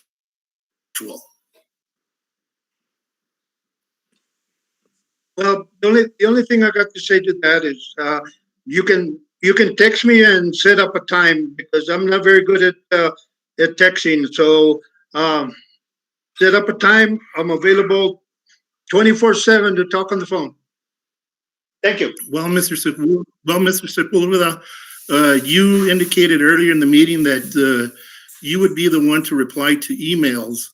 So if you are not comfortable in responding to emails, then I would request that you delegate that authority to somebody else on the board or within the administration to reply to emails. Because again, I can't drop my meetings just to take your call at the spur of the moment. Again, that's why my request is to be schedule meetings via email. And again, my reasoning behind that is also that there is documentation on my side, and that there's documentation on the Cobre District side as to when attempts have been made for communication, rather than airing it out in a public meeting like this with some falsehoods. I agree with you without airing it out in a public meeting like this, and that's why I'd say that I will answer to you. Thank you. Via email. Via email, correct? I'll try. We'll see how much. I'll try. I've got Well, some if pretty you're not fat, comfortable I've got with some that, pretty then fat again, fingers that do a lot of stuff. delegated that authority. All right. I'll try. Well, Thank yeah, you. I have some fat fingers too. Mr. Guadiana? Thank you. I just want to share an observation in terms of, right now we're talking a lot about the mode of communication and frequency of communication. But can we address the issues that Mr. Esqueda has raised? Mr. Mendoza? Did you answer those questions to him before? Yes, as a matter of fact, I got an email from George Esqueda today saying that he had given me 5 days because I was going to respond hopefully via phone tomorrow. And he respectfully said that because he knows we're busy too. He said I have the rest of the week to respond. And for that, I thank him. And I'll work on those and we'll get it to him. And Mr. Esqueda, we'll get it to you before the end of the week, like you agreed to. Okay, sir? Thank you. I appreciate it, Mr. Mendoza. I appreciate you answering back. Thank you. And again, my only reason for emailing is, again, the fact that emails are submitted and it's obvious that they're continually ignored when it's been mentioned that they would be replied to. So again, that's my only, again, to hold people accountable for the positions that they hold, as well as to show transparency to those in the general public. Okay. And again, by not replying within a timely manner only discourages those parents that do want to try to make a difference and do want to participate. Okay. Well, I thank you for answering me, sir. I appreciate that. Thank you. And we'll Thank you, get that email. Mr. Esqueda. Thank you, guys. Anything else, Victor? No, sir, not at the moment. Thank you. Okay. That moves us to administration.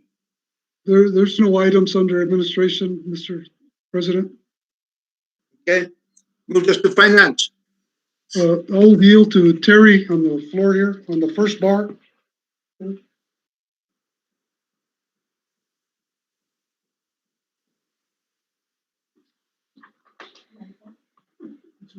Good evening again. The first bar is an increase in the transportation bar, and the increase, as included in your packet, is to allow for the increase for the purchase of the new bus. So it would be under the lease agreement for Porter Transportation.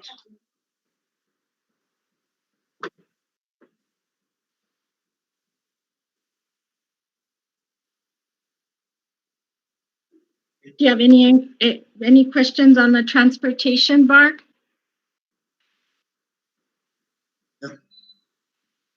None? Mr. Mendoza, you have a recommendation?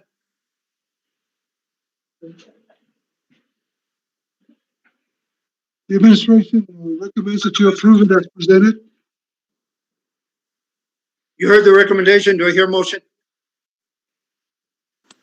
Gomez, so moved.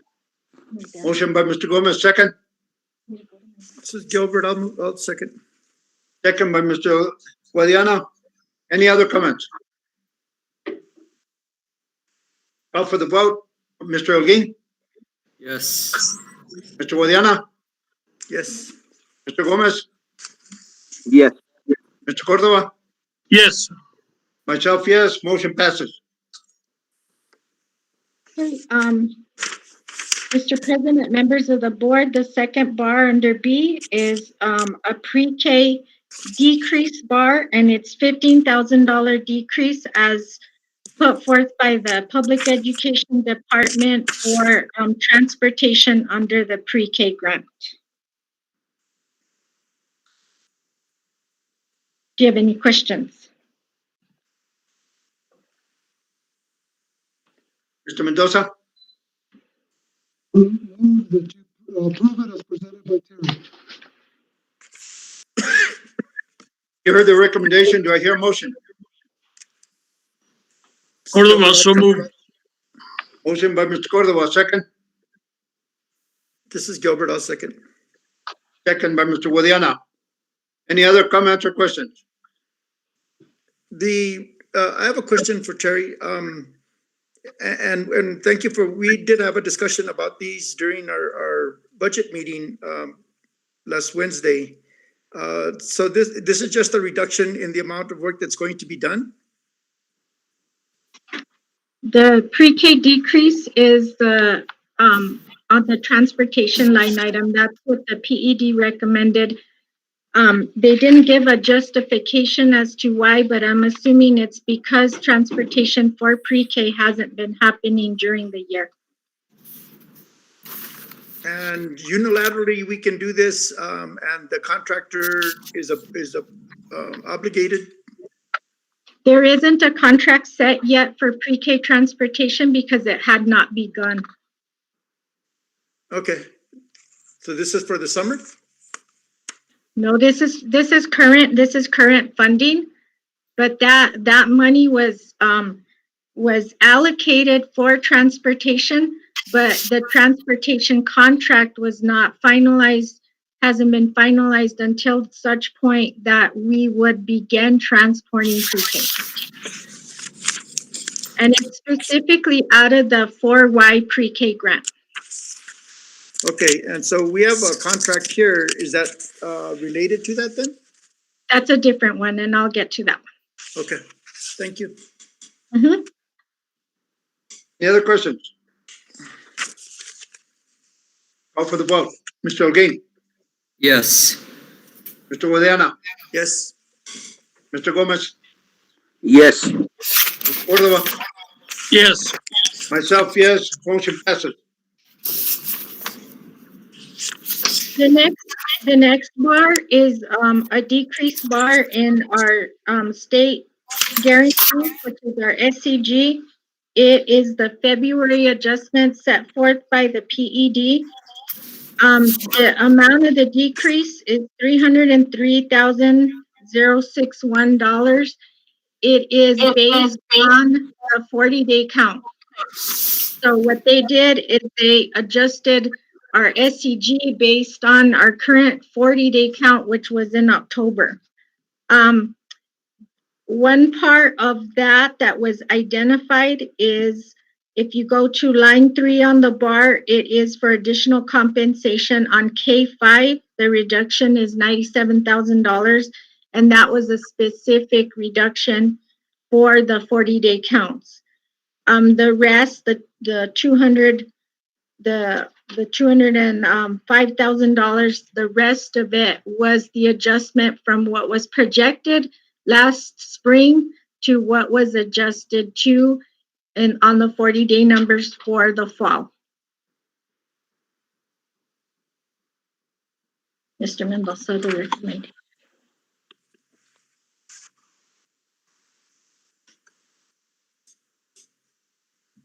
Mr. Guadiana. Mr. Guadiana, you have a question?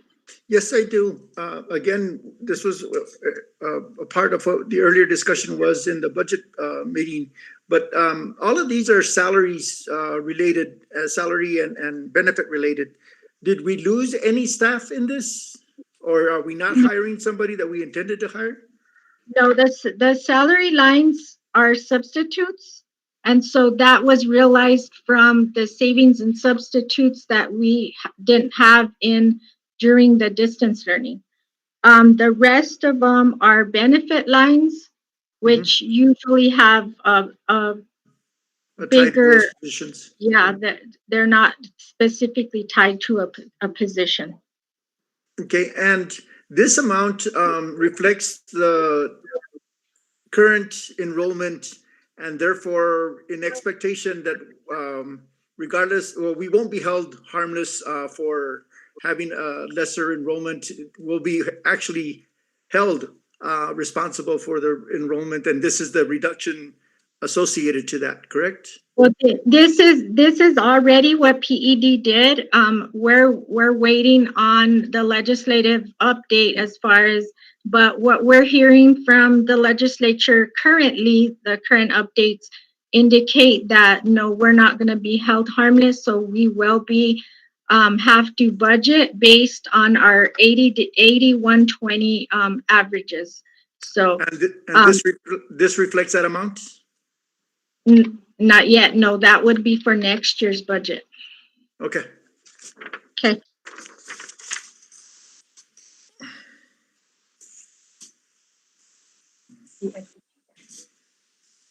The administration recommends that you approve as presented by Terry. This is Here's the Gilbert. recommendation. Do I hear a motion? Oops, sorry, I'll move. This is Gilbert. Motion by Mr. Guadiana, second. I'll second this, Gabe. Second by Mr. Holguin. Any other questions? Call for the vote. Mr. Holguin, Yes. Mr. Guadiana, Yes. Mr. Gomez, Yes. Mr. Cordova. Yes. Myself, yes. Motion carries. On item D, and I probably should have listed them a little bit differently, but this is the contract amendment for the new bus. So the amended contract is in your packet indicating the increase to the contract for transportation based on the amount of the lease for the bus. So the increase was $24,959. So it goes along with the bar on item A. Okay, and the contract, Gary, says to Porter, Montoya didn't buy that Porter transportation? No, she's still keeping the two companies separate in name. So the bus was purchased under the Porter Transportation. Oh, okay. Okay. Any other questions? I have a question again. Go ahead. The term is through August 31st, 2021. That exceeds the current fiscal year? The contracts are built in a way the same as the June pays get built for the employees that work 9 months. So their contract is stretched out over the course so that they don't have an interruption in their payments. So even though the funding source ends on June 30th, they still have 2 remaining payments in July and August, and then they start the new contracts, start payments in September. So this is going to be paid out of the money that is for this state fiscal year? Yes. Okay. Okay, thank you. You're welcome. Other questions? Call for the vote. Mr. Holguin, Yes. Mr. Guadiana, Do you need a motion? Did you have a motion? no, I'm sorry. No, yes. I'm sorry. The administration, the administration recommends that you approve it as presented by Terry. Okay. You heard the recommendation. Do I hear a motion? I'll move this, Gilbert. Motion by Mr. Guadiana, second. Gomez, second. Second by Mr. Gomez. Any other question? Call for the vote. Mr. Holguin, Yes. Mr. Guadiana, Yes. Mr. Gomez, Yes. Cordova. Yes. Myself, yes. Motion carries. Move to item E. Item E is transportation contract for Porter as well for the 2 bus assistants for special ed. This is paid out of IDEA B money, and we hadn't negotiated completely the contract amount, but in meeting with Ms. Montoya and Mr. Caston, they have provided the aids So we will honor the contract, that the previous contract. This is the one for this current year for 2 bus aides. So 2 bus assistants for special ed. And that's what was budgeted in special ed, and that is what we intend to pay. They have already been running the small group special ed for with bus aides, and so we do have a remainder of payments that we need to make to Porter. So this is the contract for that. It's $40,280. Okay. Mr. Mendoza. The administration recommends that you approve as presented the contract. Hear the recommendation. Do I hear a motion? Gabe, so moved. Motion by Mr. Holguin, second. Gilbert. Cordova, second. Second by Mr. Cordova. Any other questions or comments? I have a question. When we talked about the assistance on the bus, we were using our own employees. Are these contracted by the bus company? Yes, these 2 particular bus assistants are contracted by, they're paid by the bus company. Okay, So and we it's pay the our employees. They're not our employees, they're their employees. Okay, and so they're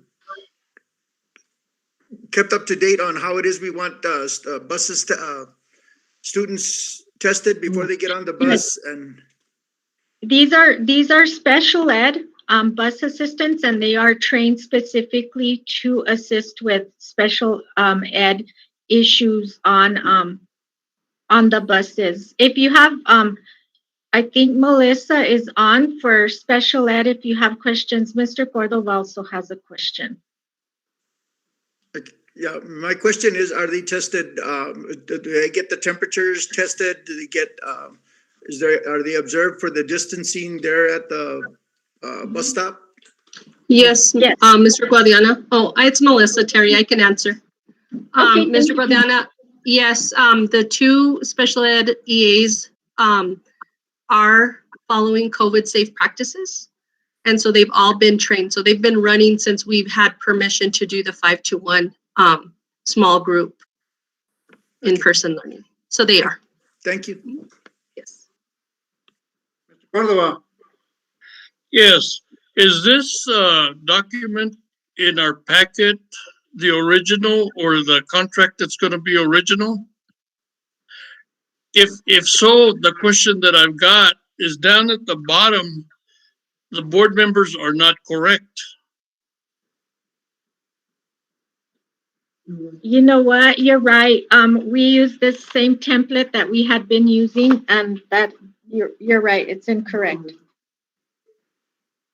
So before we get Tina to sign the contract and Mr. Mendoza, we'll make sure and get the correct letterhead on here. Do you want us to do you want us to put another copy once they're signed? No, not for me, but as long as, you know, the original that goes to the official, you know, people that they're right. Thank you. Thank you for pointing that out. Sorry about that. Other questions? Call for the vote. Mr. Holguin. Yes. Mr. Guadiana. Yes. Mr. Gomez. Yes. Mr. Cordova. Yes. Myself, yes. Motion passes. Moves us to superintendent report. Item A, spring break is up next week. So schools and distance learning everything will be on a break, the 15th through the 18th. Now, a reminder, and Mr. Cordova, if you want to help me out with this, a virtual Region 8 meeting is Tuesday, March 23rd. And what I have, it starts at 7 and supposedly ends at, starts at 5, ends at 7. So, Mr. Cordova? Yes. Okay, this meeting is going to be a Zoom meeting.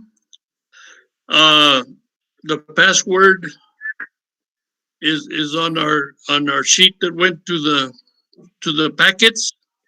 The agenda more or less covers that. We have a few more things to address. We do have Tony Ortiz from the Ortiz and Zamora law firm that is going to do an hour presentation, establishing the rules of the road for your board.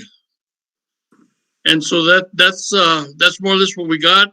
It's going to be virtual this time, and hopefully by next time we can go to Lordsburg, I guess, if that's where it's going to be. So I encourage everybody to attend, and we do get training hours for this. Thank you. Any questions, board members, before we go to the next one? Okay, item C is the administration, myself, we're requesting that a special board meeting be held Monday, March 29th, sorry. And that's because we have deadlines on March 30th. We have the CARES, how do you pronounce it? CRISA 2, which is our CARES Act 2, the change of money. We have to submit a budget for $1.5 million, and we're currently working on that. And we will probably have it ready by then. So we're going to need your approval.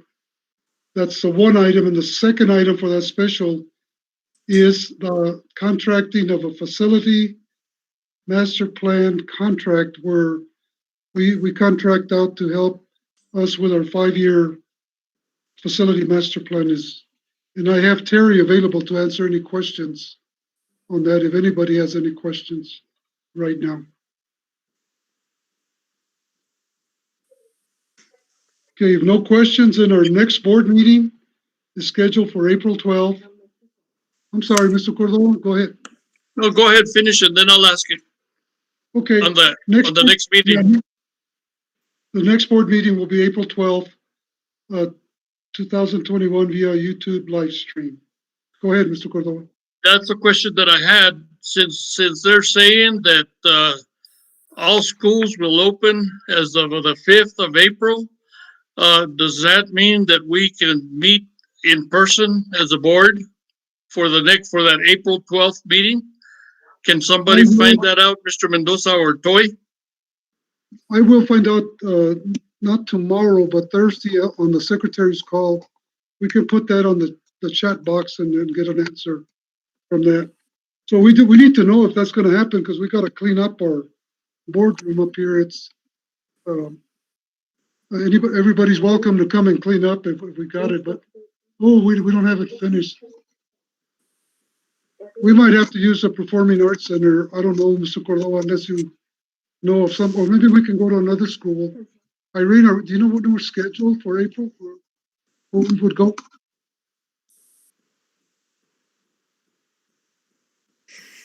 I'm not sure what school is scheduled for April, but I can check and let everybody know. I'll find out as soon as I can, Mr. Cordova. Thank you. Okay, it would be a good change to meet in person. Thank you. Mr. Hopkins raised his hand. Go ahead, Gabe. Yes, I would highly recommend that even if we meet in person, we still stream the meeting via YouTube. Yeah, absolutely. Okay. Do you hear that, Victor? Yes, I did. Okay, we can talk about it tomorrow and see what the arrangements will be for that. Our next item, Mr. Sepulveda, members of the board, is our student representative report. Ms. Ortiz, are you on? Yes, I'm here. Good evening, everybody. Good evening. I just wanted to end on a positive note and say thank you for allowing us back. I know I speak for all the seniors when I say that we're all extremely grateful that you guys are trying to give us back some of the aspects of our senior year, some of the memories, even if it is for a few months, and us athletes are ready to compete and can't wait. Thank you. Thank you, Toya. Thank you so much. Victor, this is for you now, the public input, number 8. There's no public input at the moment. Okay, so items for next agenda, I currently have none at this time. Any board members or anybody?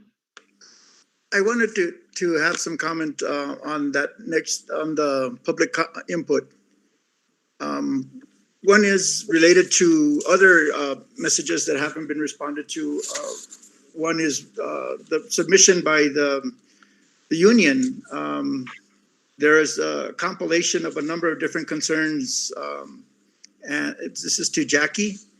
That I don't know if there's been a response to that. I would like to know what that response was.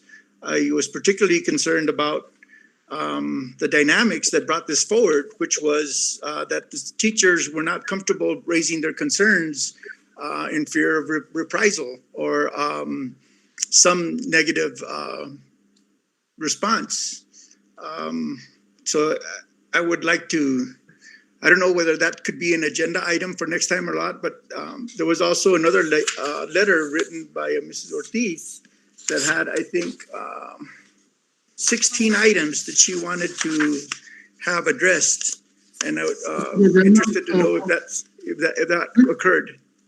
Mr. Guardiana, I can answer that real quick, the last Sure. one. Can you send me a copy of that first one? I don't Sure. recall seeing it. Please get it to me. Yeah, I'm sure. The first one. I forwarded it to all the members, but I'll do it again. No, please do, but I'm gonna have Joyce talk to you about or answering this other one. Hold on. I did respond to all the questions asked by Ms. Ortiz. I can't find the email right now to give you the date, but I was sure that I had copied board members on it. I didn't see a response. What was the first name? And I'll It's Michelle.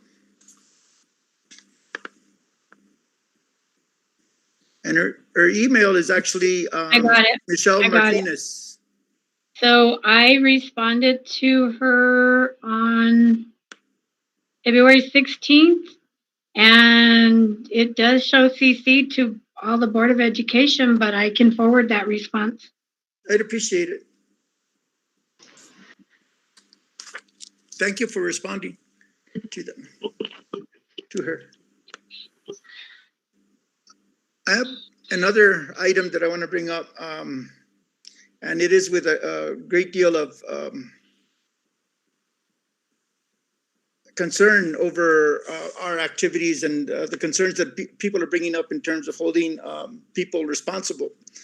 And I think there's some dynamics that the board has introduced into administration that are illegal. One is nepotism, the hiring of family members when it's strictly prohibited under the New Mexico statutes. The other one is failure to meet our mandated requirements, such as a strategic plan, performance-based evaluation of the superintendent, the activities of the budget committee, as well as the audit committee, and especially coming after a series of continued findings. Wasteful spending on the part of the school board, attending a number of conferences, yet we don't meet our basic requirements of having a strategic plan, having a facilities management plan, having up-to-date policies, and a series of, well, the fact that we approve budgets, especially like last year was a perfect example. We approved the budget without even looking at it. All we had was a one-page description and very, very few meetings at all to discuss that. And that's our primary role. And as a result, we have salaries that are being paid that could be considered exorbitant and unjustified. We have a position, a person that got into a position of vice principal who had a higher salary than the principal. So we had to, so the course that the board took, I mean, the superintendent took was to raise the principal's salary so that it could be above the vice principal's salary. And it is above the vice principal's salary now by a whole 4 cents an hour. So we essentially are paying for two principals at at a higher increase when last year all we did was increase salaries that we did. Most of them we didn't, but that was 1%. And this one was significantly higher. So with this in mind, I am going to put forward a request for information so I can go forward with a recall of Mr. Cordova and Mr. Sepulveda, both being responsible, one being directly responsible for the nepotism, the other one being responsible for the operational shortfalls, as well as knowing that the nepotism was going on, although it is prohibited by statute. So I'll be forwarding requests for public information and then seeking the petitions for the recall.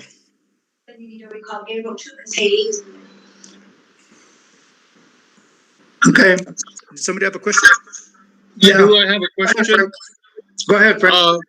Mr. Guadiana, would you kindly let me know what you are talking about other than just what you've said so far? If you care to email me that or however you want to get it to me. I can tell you right now. Like, one of the first meetings that I attended, and Mr. Holguin was new to the board at that time too. Mr. Mendoza reported to us of a selection of a person for special ed.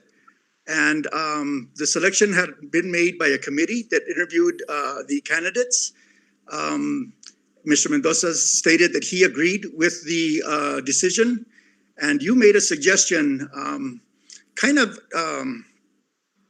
nondescript in terms of saying that you knew somebody that applied that was from the district. And since this person that was going to be hired, names not given, was from outside of the district, you suggested that we consider that person that applied that was from within the district, not knowing how many people had applied or what the qualifications were. I'm talking about for me as a board member. But it turned out that Mr. Mendoza did end up hiring that person. That person was your daughter, which is strictly prohibited from the nepotism clause. And in addition, that person had probably a least amount of experience compared to the other people that have applied. And I'll get more information about that to make sure that that was the case. The other part is that that person now is getting $92,000 plus a year, which is kind of interesting because they didn't have any background in education. I have questions about the influence on that. And it's just maybe a coincidence, but at the very next approval of the superintendent contract, that superintendent contract by you was extended to, you made the motion to extend the contract to 2 years instead of 1 year. The first contract after that had been done. And there was no board discussion on extending it any length of time. So yeah, I feel there's some things wrong. And these are the things I'll bring out, and I'll present all the evidence, and you'll be given an opportunity, as well as Mr. Sepulveda, to comment on those before it goes further to having the petitions out for circulation. Well, I do thank you for what you're saying. I think you are totally wrong in the fact that this person that was hired as the special ed director was already an employee of the district, and she was hired when I was not on the board. And that has been cleared by the Attorney General before. So, but yeah, okay, just go ahead and bring it. Okay. Okay. I'd like to know the same thing, Mr. Guadiana. You were there at the time that request was made. All the board members were there at the time that request was made. I'd really like to see what kind of justification was given to the Attorney General. We'll go back to pay records and whatever it takes to substantiate that.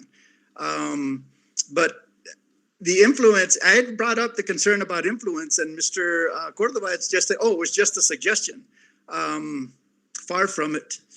Far from it. And when you couple that to the nepotism part, that's a blatant abuse of power. And I think the dynamics that go on here are that people that have the responsibility to make sure performance takes place are pretty much insulated so long as they have support when they reciprocate on actions that they're requested to take. And I think that damages the school district. It certainly damages the students in terms of not getting the person that's the best qualified. And in addition to that position that was taken, the person that was supposed to be selected was on a contract with us after that selection to support, to provide services that the candidate that was selected couldn't provide. So not only was there a $92,000 salary for that, but there was additional contract costs that would have been avoided had we hired the person that was initially selected.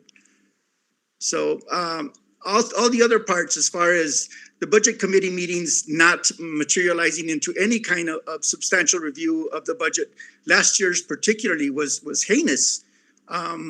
The current review of the audit reports and the lack of interest in it, and I mean this seriously, I mean the lack of interest in the audit committee of ensuring that those deficiencies do not occur again.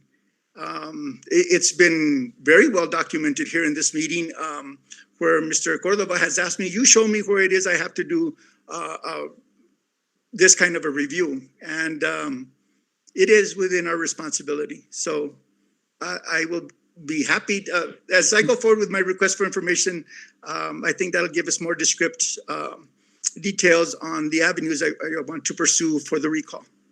I asked you for those duties on the report on the audit committee, and I'm still waiting. I mean, maybe it's been like 27 days and 3 hours. You haven't responded to me.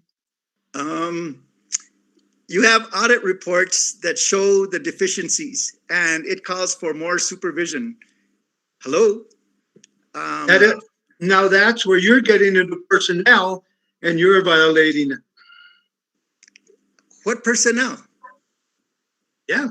We're board members are not personnel. No, we don't deal with personnel. Oh, but we can influence that, and we can hire. Yeah, our there own you go. family members. Influence. You can't influence nobody. It seemed to work pretty well when it was suggested. Yeah. Yeah. But you're welcome to do it, Mr. Guadiana. I appreciate your permission. Anything else? You don't have none for next agenda, Mr. Mendoza.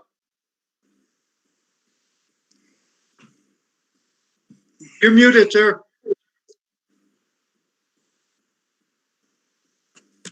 Anything else, Mr. Mendoza? No, I don't, sir. I don't have any.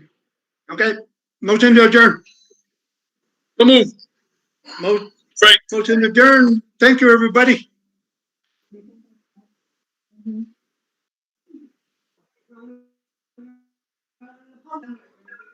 Huh? Well, that'll be the news for now, yeah.